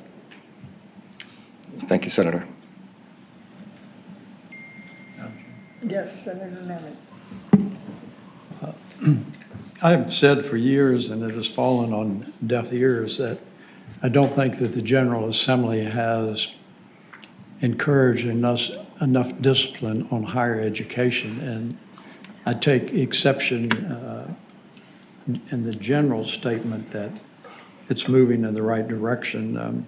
You talked about the slide number 11, and I'm mindful of it when I look at a family that's got $110,000, and I presume that's a reasonable number, but the person at that level is paying 32% after taxes of their income for college education on it. I get the other end of the spectrum on it, but I'm particularly interested do you have any suggestions on, is there an approach that we could roll back the cost of higher education in Virginia? Do you have any suggestions as to how that could be done? Can we get a refund? Senator, Madam Chair, are there ways to roll back tuition? It would. I didn't say just tuition. I said roll back the cost. The cost of higher education. Okay. education. Yeah, I appreciate what you're saying, because you're talking about the difference between price and cost. And it's an ever escalating cost, in part because of some of the pressures that I described on a previous slide. So inflation, the salaries, and so forth. So there's a number of cost drivers in an industry that's 75% personnel. And so when there's competition for personnel, not just in Virginia, but across the nation, and 75% of your costs are tied up in personnel, then you're going to likely see increases, all else being held the same. Now, there are things you can do, larger classes, fewer options, fewer choices, and I think that's getting a little bit, perhaps, Senator Norman, to what you're talking about, to do that. So, yes, there are options to lower the cost of education, but it would have some consequences. And I guess the conversation would be, what are those consequences, and what are we prepared to accept when we talk about having a world-class system that offers a lot of options and varieties and quality for students? Madam Chairman, if I... Senator Norman, and then... Well, I've got two other areas I'd like to discuss, but I particularly focus on a parochial interest at William and Mary. And I look down there, and I'm on your slide number 4. In the first column, the highest amount, mandatory fees, highest amount, overall charge, highest amount on it. And it's a little perplexing to me. I understand maintaining the quality of excellence, but, you know, as I go down there, the total charges based on your slide, if I compare that number with the University of Virginia and William and Mary, which I consider both extraordinary higher education institutions, $11,000 differential. And so I sort of scratch myself. The other school I know a little bit about is VMI, which has some unusual embedded expenses in it because of the mission statement and the co-curriculum. And there's a $7,000 differential there. So that causes me some concern, but that's an editorial comment. But what I would like to ask you, are you aware of any of our public colleges and universities have embedded in their mandatory fees financial assistance for needy students? Madam Chair, Senator Norman, in fact, that is a model that private colleges have used forever, which is tuition discounting, we call it. And in essence, you would be charged list price so that Senator Barker could get some financial aid. But I make a choice to go to a private college on that. But maybe I didn't hear you clearly, and that's in my old age, but are you aware if any of our public colleges and universities are embedding in their mandatory fees financial assistance? Yes, sir, Senator Norman. Just about every university in Virginia does some form of tuition discounting where they take some of their tuition revenue and give it back in some fashion in the form of financial aid. You put in the Appropriation Act about 6 or 7 years ago some language governing the extent that could be used. So there is an acknowledgement that it happens, and there are some guardrails around it. Okay. Madam Chairman? Yes, Senator Norman. Is one of those guardrails a word that I have come to loathe up here is transparency. But is there a disclosure to those families that are paying full tuition and fees that part of what they are paying is a mandatory cross-subsidization of financial assistance to needy students? Is that disclosed? Madam Chair, Senator Norman, I am not aware of any statewide requirement for that to occur. Whether an institution does that on an individual bill, I cannot say. Well, in the interest of transparency, that oversight may be cured in 2023. May I add just one other comment on that? Yes, If I may? of course. But I guess we've long taken the position, and we recognize that that has been a model that has been in existence in Virginia for decades now, going back to what we called, what were those, the waivers, the unfunded scholarships that's in the Code of Virginia going back to the 1940s that has been authorized. I've long taken the position that it's better to provide that financial aid and to spread it among 8.5 million Virginians rather than 1,000 undergraduates at Longwood.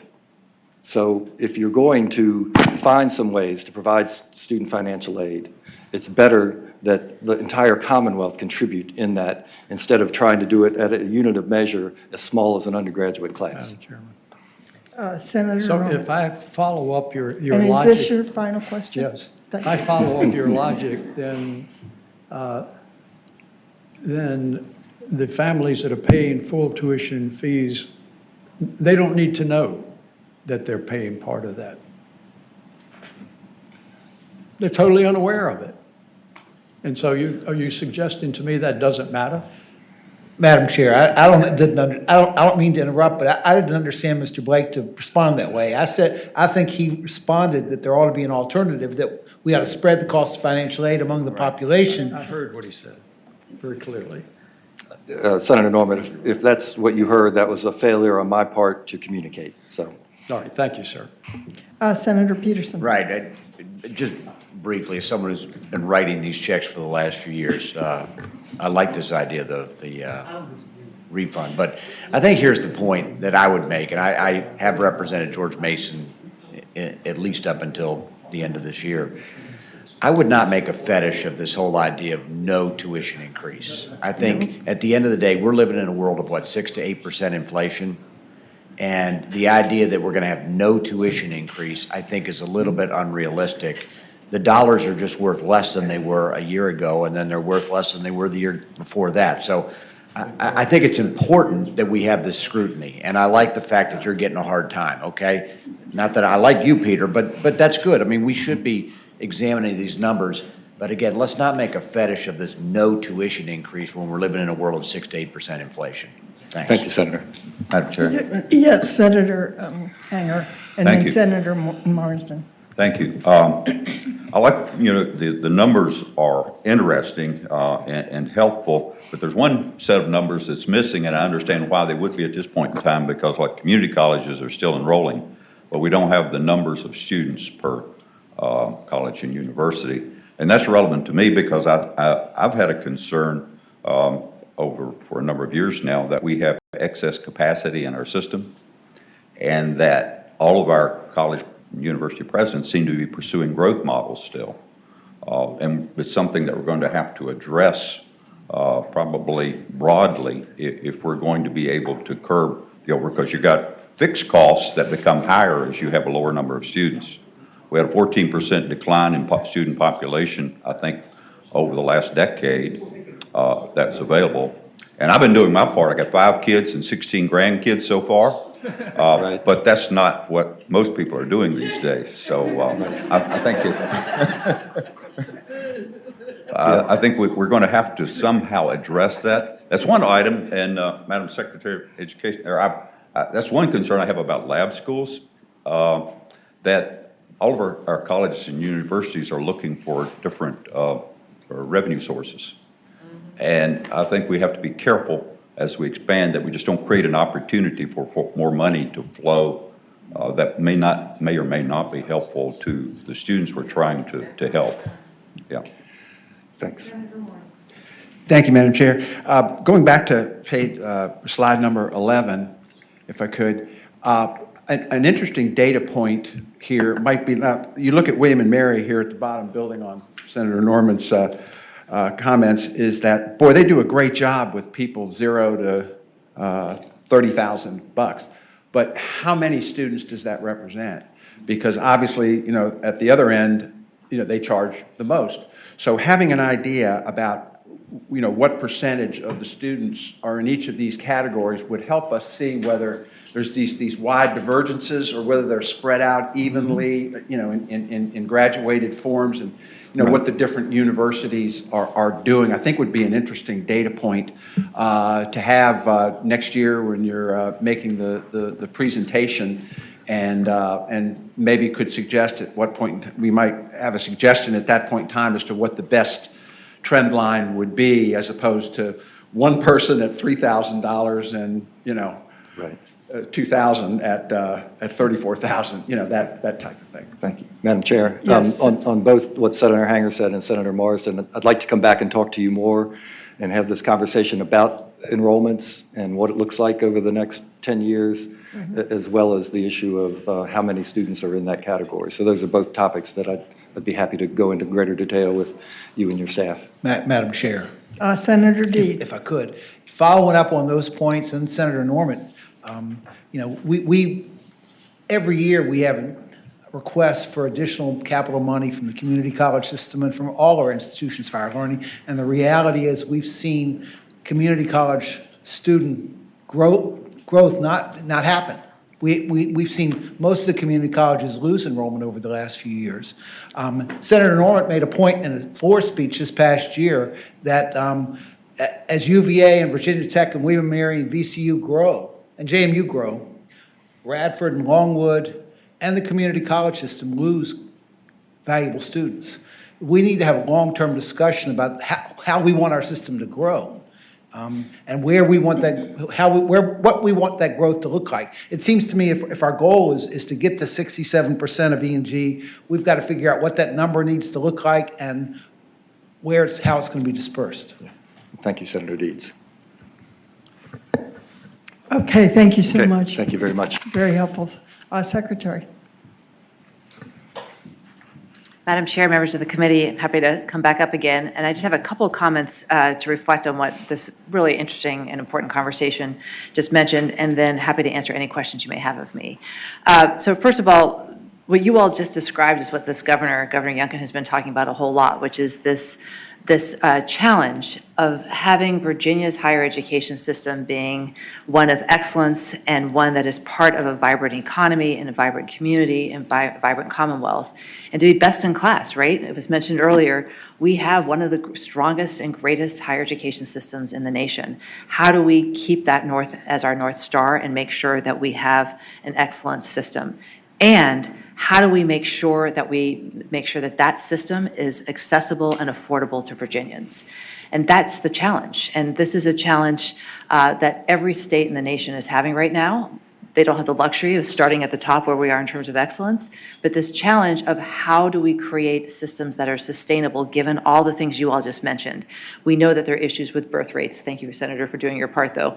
That we have issues with that coming up. We know that there are issues with, as Secretary Cummings said, with just financial uncertainty, right, coming up in the future and tightening of belts needed. We know that there are issues with declines in going to higher ed because we're recognizing that there are also alternative ways to gain the skills and knowledge through industry recognized credentials. And so do we need four-year schools to do that? So there's a moment in time right now to sit down and say in the Commonwealth, how do we maintain our commitment to excellence, and how do we think about taking this moment to reflect on what's working and what we should change, and how do we build the higher education system that is sustainable and robust and meets the needs of Virginians, both families and our economy, for the next 50 years. And so I'd like to share a couple things that we're working on to do this. One is we need to, and Senator Norman, your point of how do we keep costs down and how do we tighten belts, we have to have this conversation. We cannot continue to expect that those numbers go like this. It is not sustainable, and this is a conversation that's happening everywhere across the country. This is why the governor, when he meets quarterly with the Council of Presidents, so every president of our four-year schools and the community college system come together on a quarterly basis and meets with the governor for a conversation as partners to talk about how do we meet these two shared goals of excellence and affordability and accessibility. And the challenge that the governor gave to the presidents on the first meeting back in January, then reiterated at meetings in April, and then again the one we just had last month, is asking them to be creative problem solvers. How can they look at what's going on their campuses and think about how do you look differently at procurement? How do you look at cost savings that we could do by pooling resources across the entire Commonwealth? How do we look at shared services or shared spaces among and between different institutions? So it can't just be about one-time reductions of costs. It has to be thinking about how do we do business in a different way that flattens that cost curve. And so that's a commitment that we have. And again, the conversations that we're having with budget officers. So I'm not sure you're aware of this, but we have made a commitment to also work with all the budget officers in all of the institutions to have a better understanding of their costs, the challenges, so that we can work together to find those cost savings as well. Also with the Op 6 group, we're making that commitment to have greater, I know you don't like the word transparency, Senator, but to greater transparency about understanding how the different campuses are different, where we can learn from each other, that there are folks that are doing really creative things, whether it be thinking about early retirement because of not needing certain courses or certain professors and having cost savings from that, thinking about shared space. And so one of the commitments is how do we have a better understanding about the financial realities and challenges on individual campuses as well as across the system.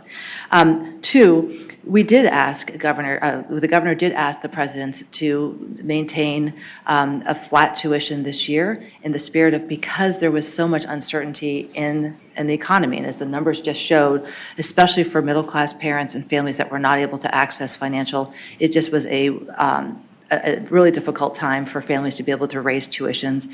And at the same time, you all were very generous and provided a not seen in a generation investment in higher education of 14%. You'll note that next year that's back down to 4%, but for this year you have 14%. That is historic investments in higher education. So the governor felt the time was right to encourage the presidents to make sure that the family needs of Virginia families, that in this time of economic uncertainty, that they did not have to think about those increases in tuition. But I also want to talk about the long-term piece, about this cost piece, and we have two other things we have going on. Secretary Cummings and I, and now we've also included the Op 6 leadership team, are making a plan that in the next 6 months we will go out and spend a day at every single one of our campuses for a listening and learning tour of really sitting down, rolling up our sleeves and saying, tell us about what's going on. What are the things that are working? How are the ways that we can work together? How do we get ahead of this cost issue and think about the long-term sustainability of our system, and how do we work together to problem solve? And finally, I'll address Senator Deeds, your point about this can't be a short-term solution. This must be a long-term view and a strategy. And again, a hope and a prayer is not a strategy. It's how do we do this? The governor also announced with the Council of Presidents that we are going to be launching an 18-month to 24-month, I don't want to call it a commission, a working group, really a rolling up the sleeves working group on the future of higher education in Virginia. And it's about exactly this issue of reinforcing and reminding ourselves, why do we need a vibrant public education system at the K-12, but also at the higher education system? Why do we ask our taxpayers to put dollars into making sure that we have a strong and vibrant higher education system? What's the return on investment on that? Why do we believe in? And then how do we structure it? If we believe those things, how do we structure it so that we ensure quality, we ensure that it's meeting the needs of our economy and of our families, and that we're doing it in a way that's not one size fits all, that can have differentiated approaches, to your point of the different schools and how they're faring. And how do we also make sure that it is designed in a way and funded in a way that allows for that sustainability? So I would invite all of you to play a role in helping us think through how we structure that work group, and a role in helping us design a process so we get lots and lots of input from across the Commonwealth. And at the end of that, we have a set of recommendations that hopefully this committee and other committees can be talking about as well. So we look forward to working with you on this as well as with anything else, and I'm happy to answer any questions you may have. May I make a suggestion? Yes, Senator Norman has a suggestion. I was interested in Senator Deeds' comment because if a public college decides that they want to increase their student body by 600 and they require all freshmen to live on campus, then we get caught in the capital situation because they don't have the space to accommodate these students that they want to live on campus. And so we create a long-term bonded indebtedness on it. One of the things I would ask maybe you all to give some consideration to and at least discuss is the unbridled authority of our public colleges and universities to keep adding curriculums. I don't think we need 7 or 8 engineering schools in Virginia. I don't think every public college and university in Virginia needs to have a cybersecurity curriculum. And that, when I talk in terms of discipline, that's just one ingredient in the recipe. Thank you. Thank you. Any other questions or comments? Madam Chair. Yes, Senator Barker. I shouldn't yeah. ask. Thank you very much for the comment on what we did with the budget this year. And obviously, we did put a lot of money into capital and did it without borrowing the money. We just put it in there because we had the money available. But we also put a lot into need-based scholarships there, and also started providing incentives for people to do more in the Pell Grant program than what many of the schools have accomplished thus far. Do you have a sense of sort of where we are in terms of whether the need-based supplement scholarships that are there, financial assistance that's there, whether it makes it so that those students who are from low to moderate income families can get through their career in 4 years with a degree at that point, and whether we need to keep how we need to calculate moving forward in terms of making sure that we provide adequate funding there with financial assistance, so that those who are from lower and moderate income families have just as much of an opportunity as to graduate in 4 years as others do.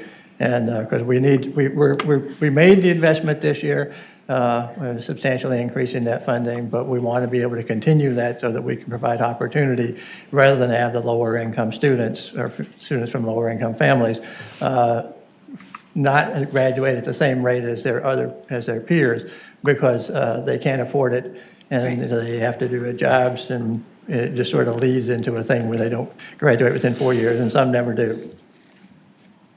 Madam Chair, Senator Barker, several answers to your questions, a lot packed in there. First of all, I wish we had a better understanding if we did.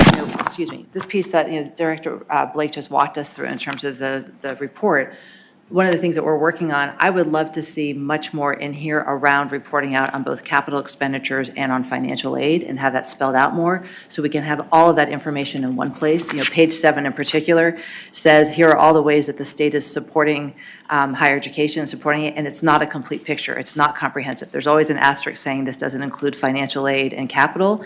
That's it. The state puts in billions of dollars on this, and we need to acknowledge that, and we need to have a better transparent and a holistic view so that we know how we're working. Sorry, Senator, to use the word again. So that's one piece. So I don't feel like we have a great picture, and that's one of our commitments, is how do we do a better job of presenting the whole picture about dollars and who's being served. My second answer I'll give by anecdote. I happened to be listening to the tuition committee for George Mason. They had their committee meeting on Friday, and one of the most compelling speakers at the meeting was the student member of the committee who talked about being a first-generation student and needing to work 3 jobs to be able to go there, and the fact that she could not, even with all the financial aid she was getting and working 3 jobs, could not handle a tuition increase. And so my answer to your question on that one is no, from that anecdotal and from the voice of that student, is that we need to be thinking about, if we know that the future is dependent on people getting the skills and knowledge and competency to be productive members of our economy and our society, we need to think differently about how do we make sure we incent the right courses being offered, and that how are we incenting people, especially who need the more financial support, to also have the wherewithal to be able to earn those degrees and those credentials. That leads me to the third piece, which is one of the things I'm most excited about is the ability that Virginia is on the cusp of having one of the most holistic and comprehensive data systems, I think, anywhere in the country, that is going to provide us with information about how well we are doing to making sure we are preparing people for the jobs that are today's jobs, and those are the future. And Senator Norman, this is back to your comment of how do we then help how use that data to ensure that our community colleges, our higher ed centers, and our four-year schools are developing programs of study and courses and credential programs that are aligned to the actual needs we do. And then I think this is what I'd like to come back and talk to you all about a whole lot. How do we then build a funding system that incents people and programs and institutions and to basically go into the areas that we need the most to fill those jobs? So how do we actually provide people with the information they need? That means institutions as well as families and individuals looking for where do I get the skills and knowledge needed for the economy of tomorrow and the economy of today? And then how do we incent and provide it? And we have parts of that already happening, right? In the community college sector, we know that the G3 program, fast forward, we're showing when we incent that, great things are happening. And those are the pieces where we're seeing huge successes in terms of enrollment and in terms of outcomes. And so this focus on incenting to fill those jobs, providing additional resources for tuition relief to ensure that people are going into the degrees that have the greatest pathway to success, that's a win-win-win. It's a great return on investment, it's great for the individuals, it's great for our economy, and it's great for the institution. And I think the more that we can have a better understanding of the supply and demand in the labor market, and how do we make sure that people have the information to make the best decisions possible as institutions and as people seeking opportunity of training and of jobs, everybody wins on this. And so this is something I'd love to talk about this legislative session and for the next 3 legislative sessions of how do we have Virginia build the greatest data system so that we can make informed decisions together. Fortunately, Madam Secretary, during the session, we have our subcommittee meetings as well as briefings, so I'm sure you'll be invited to many. I look forward, Madam Chairman, to joining you whenever you all call. So happy. Thank you very much. I have a question. Yes, Senator Locke. The Code of Virginia specifically empowers the Board of Visitors to set the tuition rates for institutions, and that is generally published very early so that parents will know what is expected of them. And so looking ahead for the next year, can you give us any idea? I know that you said that you all are going to be doing these listening tours, but can you give us any idea of what next year is going to look like so that at the very least, parents will have some idea about tuition for 2024? Madam Chair and Senator Locke, the boards of visitors, you say they've put that forth in here in the 6-year plans, so that we're reviewing right now. And at this point, we're not committing to anything. Just like this year, we wanted to be responsive to the changing situation that families were being faced with. And what I can say is that our commitment is to work in partnership with the boards of visitors, to work in partnership with the presidents, to listen, to learn, to understand the realities, and to work together with them to support their efforts to keep costs as low as possible and to keep tuition as affordable as possible for Virginia families. And we want to roll up our sleeves and work together and do that. And so I can't commit to what we'll do, but I will commit that we will listen, we will learn, and we will work in partnership with our higher education institutions. Senator Madam Locke. Chair. I understand that, but last year, every public institution submitted a 6-year plan with tuition increases. And then all of a sudden, they were told they couldn't do that. So can you or Peter tell us the total difference between the amount of tuition revenue that they had put in their plans that Virginia's public institutions plan to take originally and what they will receive now? Madam Chair and Senator, so with respect, we did not tell anyone what to do. The governor made a request to presidents, and so it was a request to do this. It was not a mandate, or it was not telling anyone what to do. And there were many, many conversations that we had with the presidents and with their boards and having conversations, and it has been a very constructive and productive and partnership-oriented conversation around that. I do not have access to the total number. We can tell you by school what the difference was in terms of that piece, and we can get those numbers to you, or I don't know if, Peter, you have those with you today, but we can get those back to you in terms of the numbers of that, to do that. And, yes. Anybody else? Okay, thank you so much. Thank you so much to everyone. Okay, now we're going to shift our focus to the redesign of the Medicaid Behavioral Health Services. Good morning. We have Tammy Whitlock, who's the Deputy Director for Complex Care Services, and Dr. Alicia Ward, who is the Behavioral Health Clinical Director. Are you speaking together? Yeah, well, we're Okay. going to tag team, if that's Okay, okay. good, thank you. So, thank you, Madam Chair. We come to you today to give you an update on where we are with the behavioral health redesign, our Bravo services for behavioral health in Medicaid. And one point we want to make, just make sure everybody understands that Bravo and Medicaid is just one spoke in the wheel. So if you look at that diagram that we've got over there, you can see a lot of other initiatives that go along with what we've been doing. And you probably heard us say that we pair ourselves and collaborate a lot with the other agencies. And that was the whole point of making sure that Medicaid behavioral health services was integrated into what other agencies and other services we're doing. We want to make this a person-centered and trauma-informed and services that go along with what the quality of services are that we all get from our commercial payers. We want to make sure that our Medicaid members get quality services and that there are actually outcomes that go along with those services. And Dr. Ward is going to give you an update on where we sit with the first phase of Bravo that went into effect last July and then again in December with additional services. And then I'm going to come back at the end and give you an update on some problems that we encountered with one particular service, just to make you aware so that you aren't caught off guard if you hear about it. Thank you, Tammy, and thank you, Madam Chair and committee members, for having me here today. One thing that I wanted to start off with today was acknowledging that there are a lot of conversations happening about the transformation of our behavioral health system. And one message that I think that can be helpful in understanding how Medicaid and Project Bravo fit into that larger conversation is that Project Bravo is an effort to improve the behavioral health services that are available for reimbursement within the system. That is critical because Medicaid is the largest payer of behavioral health services. So assuring that those services are shored up, that they're paid equitable to what the service costs to deliver, and that we're offering a robust continuum of those services to serve people well is what the Medicaid part of this is about.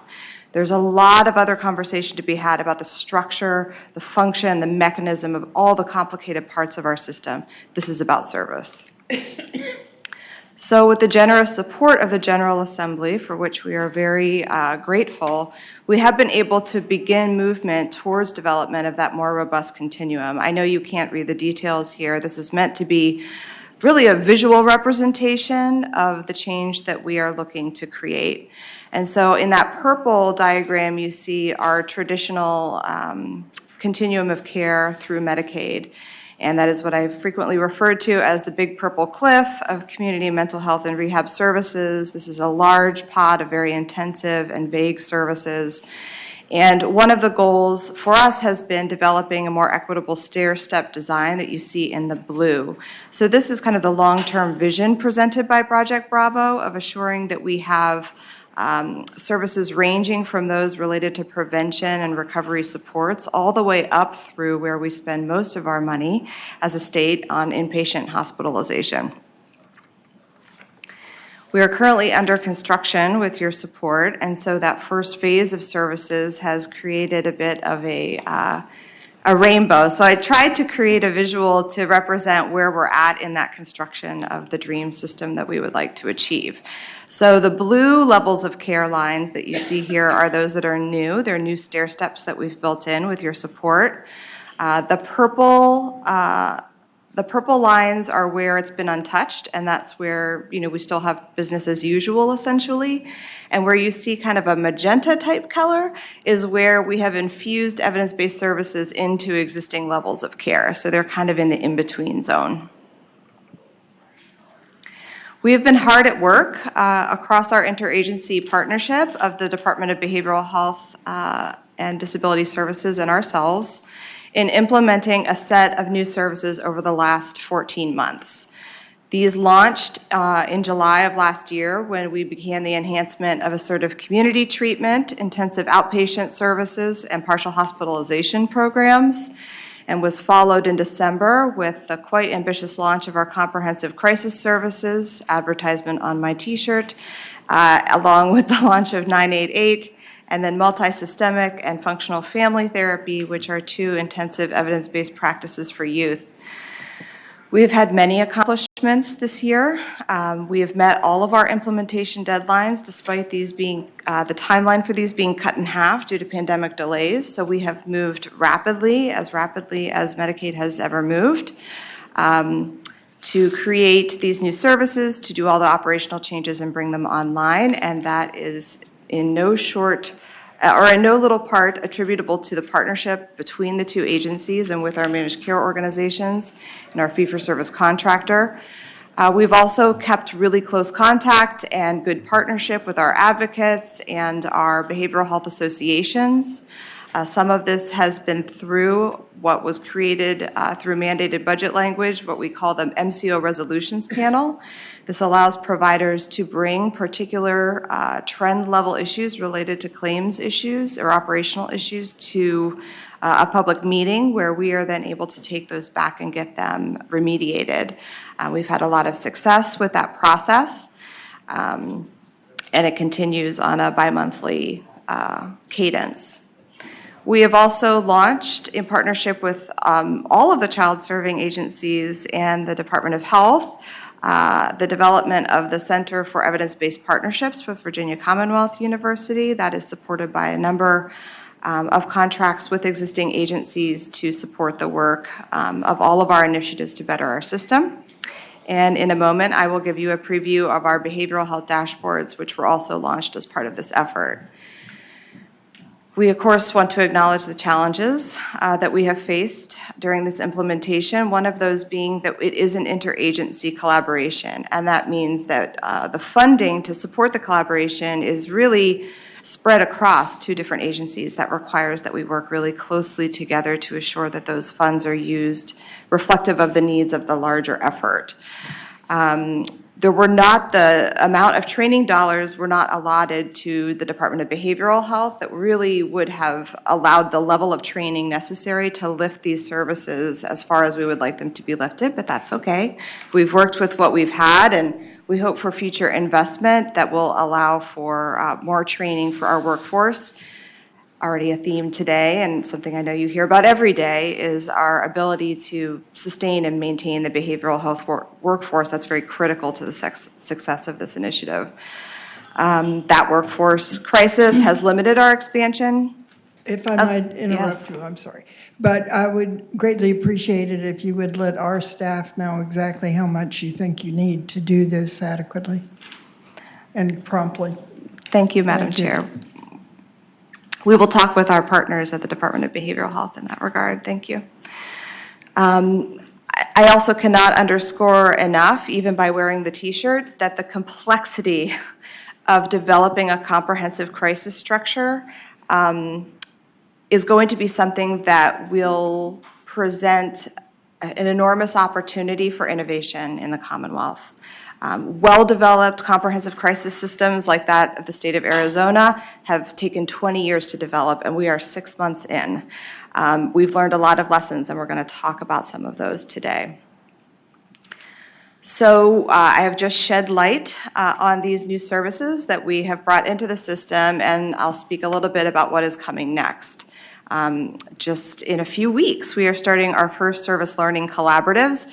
This is where we're bringing together all of the providers who are offering these services in a collaborative environment where we hear about what's happening with their program development, what their burning questions are, how we can support them as an interagency team in the continued build out of the system.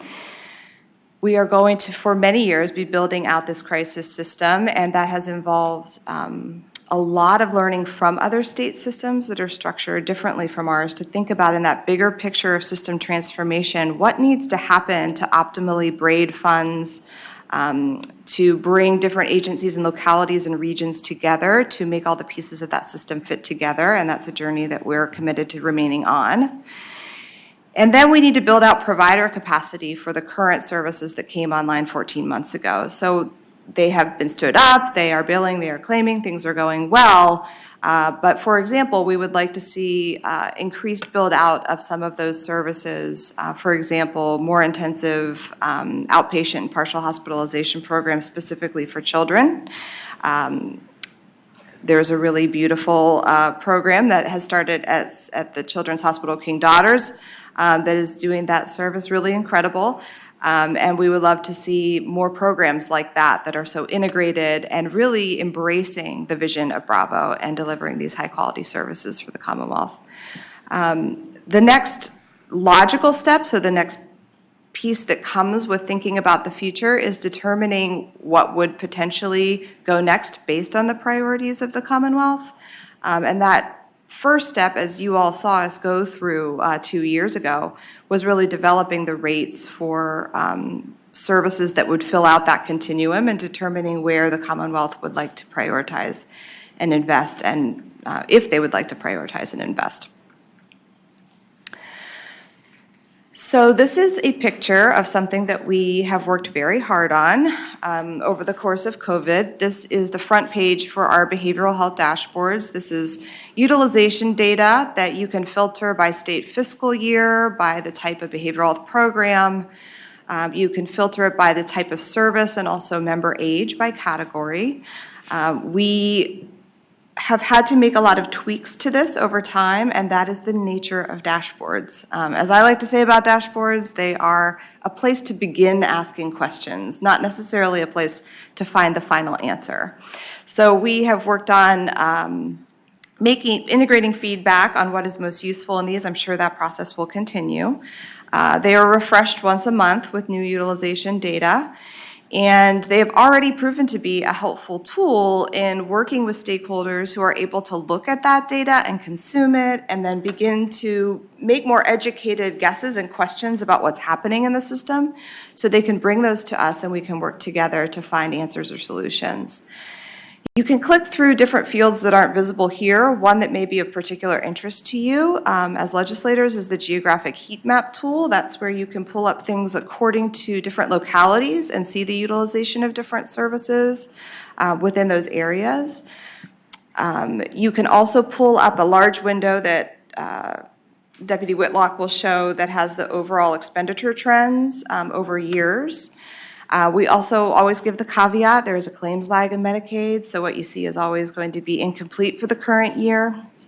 And one of the most fascinating things for me about this data is it goes back before COVID. So you can kind of see what's been going on over the last 5 or 6 years, and it kind of paints a high-level picture that can inform further questions about where we've been and where we're going. Our next project in this regard is integrating all of our art services into a like dashboard. That's currently our project, but it's not available now. However, there are substance use disorder diagnoses included here because, as we know, in kind of whole person healthcare, often people have multiple diagnoses and they might have mental health services that they participate in along with their substance use disorder treatment. So this is the biggest work that lies ahead for us at the current time, and I'm going to spend just a moment, since I dressed up for the occasion, to talk about this crisis system. Our objective here is to develop a community-based, trauma-informed, recovery-oriented crisis system that responds to crises where they occur and prevents out-of-home placements. I wish I could show you the back of my shirt, which I will do upon request at the adjournment of this meeting, that notes that part of the goal of 988 also is basically to say that a behavioral health crisis should never be responded to in a police car, essentially. That we need to separate the idea of our police colleagues, our law enforcement colleagues, being the primary responders for behavioral health crises, which fully deserve a behavioral health response. And so there is a gold standard that's been set around the development of these types of systems, the first of which is a high-tech crisis call center, which represents what we call somewhere to call, someone to talk to. That's the first piece. That's what 988 is about. There's someone to talk to. The second piece is about someone to respond. That is what changed the game in Virginia 6 months ago when we started paying for dual-person teams to go out into the community and respond to behavioral health crises. The third is somewhere to go. Going out into the community is not always enough. And so how do we have crisis receiving centers and places to take in people who are in crisis? These all really need to be guided by essential principles and practices that lay over all of the services and keep them from being disjointed. All of this must be coordinated very closely to assure that it is a smooth running system. That's where our collaboration with our sister agency comes in. I don't need to go all the way through this. I know we have limited time, but I have found it to be helpful to talk about the different roles that each agency holds in creating and sustaining this type of system.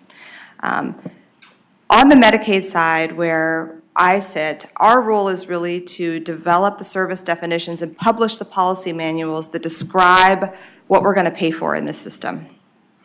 And that is, as I've learned, no small task. That is then integrating those services into our regulations and contracts with our MCOs, and then establishing and maintaining the rates that keep this kind of system solvent. We oversee the MCO and fee-for-service system integration of all of this, and then we also monitor the utilization of the services and their quality. Our partners on the Department of Behavioral Health side, they need to integrate all of this into their regulations. They don't have policy manuals per se, but they do have regulations that guide what they do. And so they need to make sure that that comprehensive crisis system is represented and that it aligns with our policy manuals. And speaking of crisis, we are having a fire alarm or not? We are. Okay, so do we need to evacuate the building? It's not? Okay, I'm going to continue talking. Crisis averted. No one to call, no one to respond, nowhere to go. Okay, so they also license these crisis services, and so that's a critical piece. We pay for them, they license them. Their role is also traditionally to train providers as the behavioral health authority for the state to understand what we are trying to build, the expectations we have providers, the quality we're trying to provide, and to set that forth in training to assure the system runs that way. Though we have been doing more of that collaboratively, they are the traditional role there. They also manage all of the call centers and the development of those relationships with the regional hubs and all of the data platform oversight. So there really is a dual role here, and we work together in the middle to engage all the stakeholders, to communicate on this complicated implementation, to run learning collaboratives, to understand the provider's feedback, and to take the data that we get from managed care and fee-for-service and put that together with the data platform feedback that they will receive to really have a high-level understanding of the functioning of the system. I will move swiftly through these. Just gonna yes, say these we have really less than just 10 say minutes. what I said, which is most of the calls are handled by that someone to call, 80% of them. About 20%, somebody has to go out. And we have assured that we have all of those gold standards in place for people to go out and respond. This is important, so I'm going to pause here.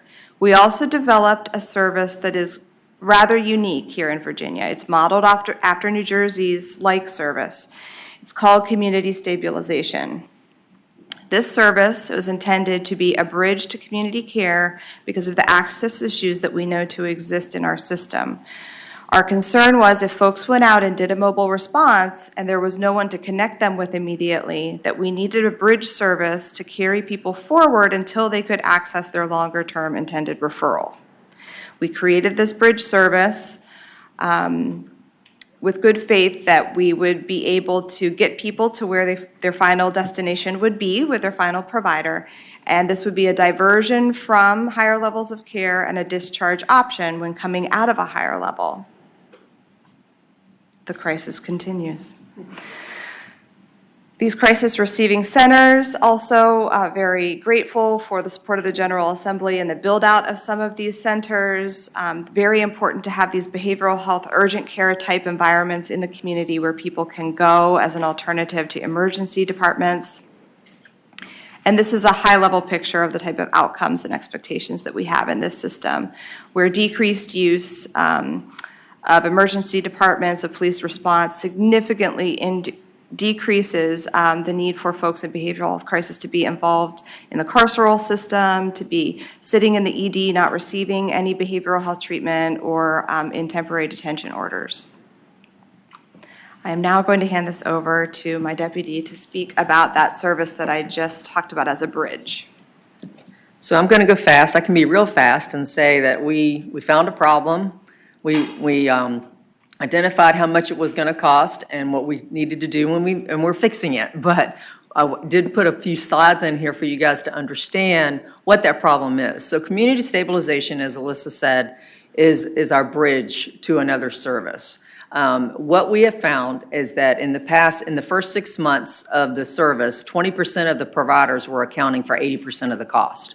So as we started looking at that wonderful dashboard that we had available to monitor the utilization, we saw what was happening, and that 4 to 5 of the providers are really driving that utilization, and that is not what we really want to see. This is happening specifically in Central Virginia, where, up in Fairfax, where there are more people and usually more services, that this is not occurring. This is really a Central Virginia problem. And you can see here, we took away the names of the providers, but there are 61 providers out of 348 providers that are accounting for 80% of this utilization. So it's quite a bit. We had 27 providers that billed over $1 million in 6 months' time. The majority of the providers, however, are billing appropriately, and the services are working exactly the way we think they should work and we wanted them to work. But you can see that this is definitely a problem that we saw, and we need to fix it. So what we did is we reviewed the encounter data coming in from our managed care organizations and found that DMAS authorized in the cap payments to the MCOs $12.5 million. And the MCOs spent $88 million on this one service. So, and then in fiscal year 23 so far, we've authorized $21 million in cap payments, and the MCOs have already spent $28 million. Madam Chair, I want to follow, I hear from more providers that the MCOs are turning down payment. You're saying that in 2022, they were authorized 12.5 million and they spent 88 million. That's correct. That MCOs authorized 80. No, yes, they did. They did. That's correct. Now, while we want them to pay for appropriate care, 88 million probably isn't all appropriate. So we needed to do a little investigation in this, but you're exactly right, Senator Deeds. And so just to move through here, some of the questions that we anticipated you may have is that, will these costs be reflected in future capitation rates? And the answer is no, that we are working to direct Mercer, who's our actuary, to issue a credibility adjustment to the fiscal year 24 cap rates to reflect the program integrity issues for this service. So, and our CFO is here, Chris Gordon, in case you have specific questions about this. But we do anticipate that the MCOs are now doing audits of this service, as are we, and we anticipate there being a good deal of retractions coming back to both the MCOs and DMAS because of what we believe is inappropriate utilization of the service. So in conjunction with that, we're directing our actuary to issue this credibility adjustment because of the program integrity issues. When did we first recognize this? We started looking at the dashboards in April and we started communicating with our sister agency and talking internally and trying to figure out, working with the MCOs, what was going on. We didn't act as quickly as we should have acted on this, I think, and we all had discussed this at DMAS, that we need a process to do this more quickly, especially with new services, to make sure that the utilizations are appropriate from the get-go as quickly as we can possibly identify this, and we have put a process in place to do that.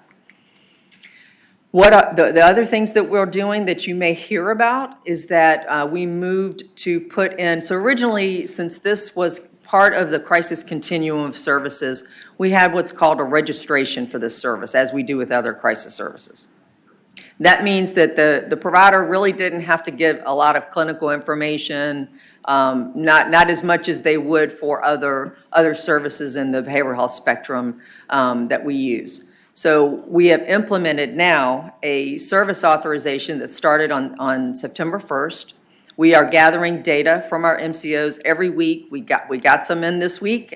This is our first full week of data that we're going to be looking at. And what we're looking for is to see how the trend is going down, and hopefully this service authorization will help to keep these services in check. At the same time, we did a training for the providers that was attended by over 250 providers to talk about what this service authorization process is. We are working with DBHDS to see how licensing can play into this and how continued training can occur for these providers. And as I said, DMAS and the MCOs immediately started doing audits and making referrals to the Medicaid Fraud Control Unit on this service to make sure that we acted as quickly as possible. And I will say that we do have information that the FBI is now working with the Medicaid Fraud Control Unit, as well as Henrico Police, since this really occurred in Central Virginia. A lot of it occurred in Henrico County. So we are working with Henrico Police on that. And what are we doing going forward? By the end of the quarter two of fiscal year 23, we will have completed a review of all major service types to identify any other anomalies in utilization that we might see. And we're implementing a review process during any new service implementation to develop monitoring plans and thresholds that we should be seeing. You know, we want to see some growth. There's some pent-up demand in this. We want to see where this is going. We want people to access the services. We just need it to be appropriate utilization. And clearly, 88 million is not appropriate. And I just wanted to leave you with this. This is also from our dashboard that you can play around with online. And you can see that the number of, we are serving a great deal more members as our Medicaid rolls have increased. But our growth has not, in expenditures, has not increased at the same rate. So I wanted to say that, you know, make sure everybody left with understanding that while that one service is kind of going a little out of control right now, we're pulling that back in. But when you look at the whole service system, we are being able to manage the system, and the services within managed care is doing its job. This is what we wanted to see. And Alyssa, you want to talk about real quick lessons learned? I went through that really fast. Sure. Yes, you did great. And I will also go very quickly just to say that I've mentioned throughout this presentation that interagency collaboration and constant communication is certainly what we've learned to be vital to the success of things as we move forward. That will continue as we work on these crisis services and their build out, as we further develop the data platform. All of this is only 6 months in and is very preliminary. And so we expect to have, you know, other obstacles along the way where we work to make it the system that we want it to be. And we'll put into place and have put into place additional procedures, as Tammy highlighted. We're glad to have those data dashboards, to have an insight into what is going on, and look forward to your continued interest in what is happening in the system, and hopefully use of those dashboards to formulate some of your questions. Overall, we have seen that Virginia has become a real leader in this area. We just got back from a SAMHSA summit in Pittsburgh with all of the other Region 3 states, where other states were eager to talk with us and learn about how we have made this happen, because we were the only state to be moving forward on this state plan and making this happen during COVID. So it's been a very exciting and eventful time period, but we're just grateful to to be here where we're at and to be bringing these services to the Commonwealth. And we hope that this piece that Medicaid brings through Bravo will be useful in the larger transformation conversation of the system. So thank you so much for having us here today. Thank you. Are there questions? Madam Chair. Yes, I just want to Senator thank Dr. Ward and thank you, Ms. Whitlock, for your vision on this. The Bravo has put us ahead of other states. I've got a question in general about Medicaid, and maybe Mr. Gordon is the best one to answer this question. Some of the health centers have raised with me the issue that after the ARPA funding, the federal funding runs out, several 100,000 people will drop off the rolls of Medicaid. Is that so? And if it is, what do the numbers look like? And I want to know where those people are. Madam Chairman, Senator Deeds, actually, after the federal public health emergency ends, the Commonwealth is going to undertake a process where we have to redetermine all of the folks that are on Medicaid. As you know now, we have the highest population of Medicaid that we've ever had since it began in 1969. We have 2,070,000 folks enrolled in Medicaid as a result of the federal public health emergency. Virginia receives additional compensation and money from the federal government to maintain those folks on our rolls. But whenever the federal public health emergency ends, we will have to redetermine those folks to see if they're actually still eligible for Medicaid or not.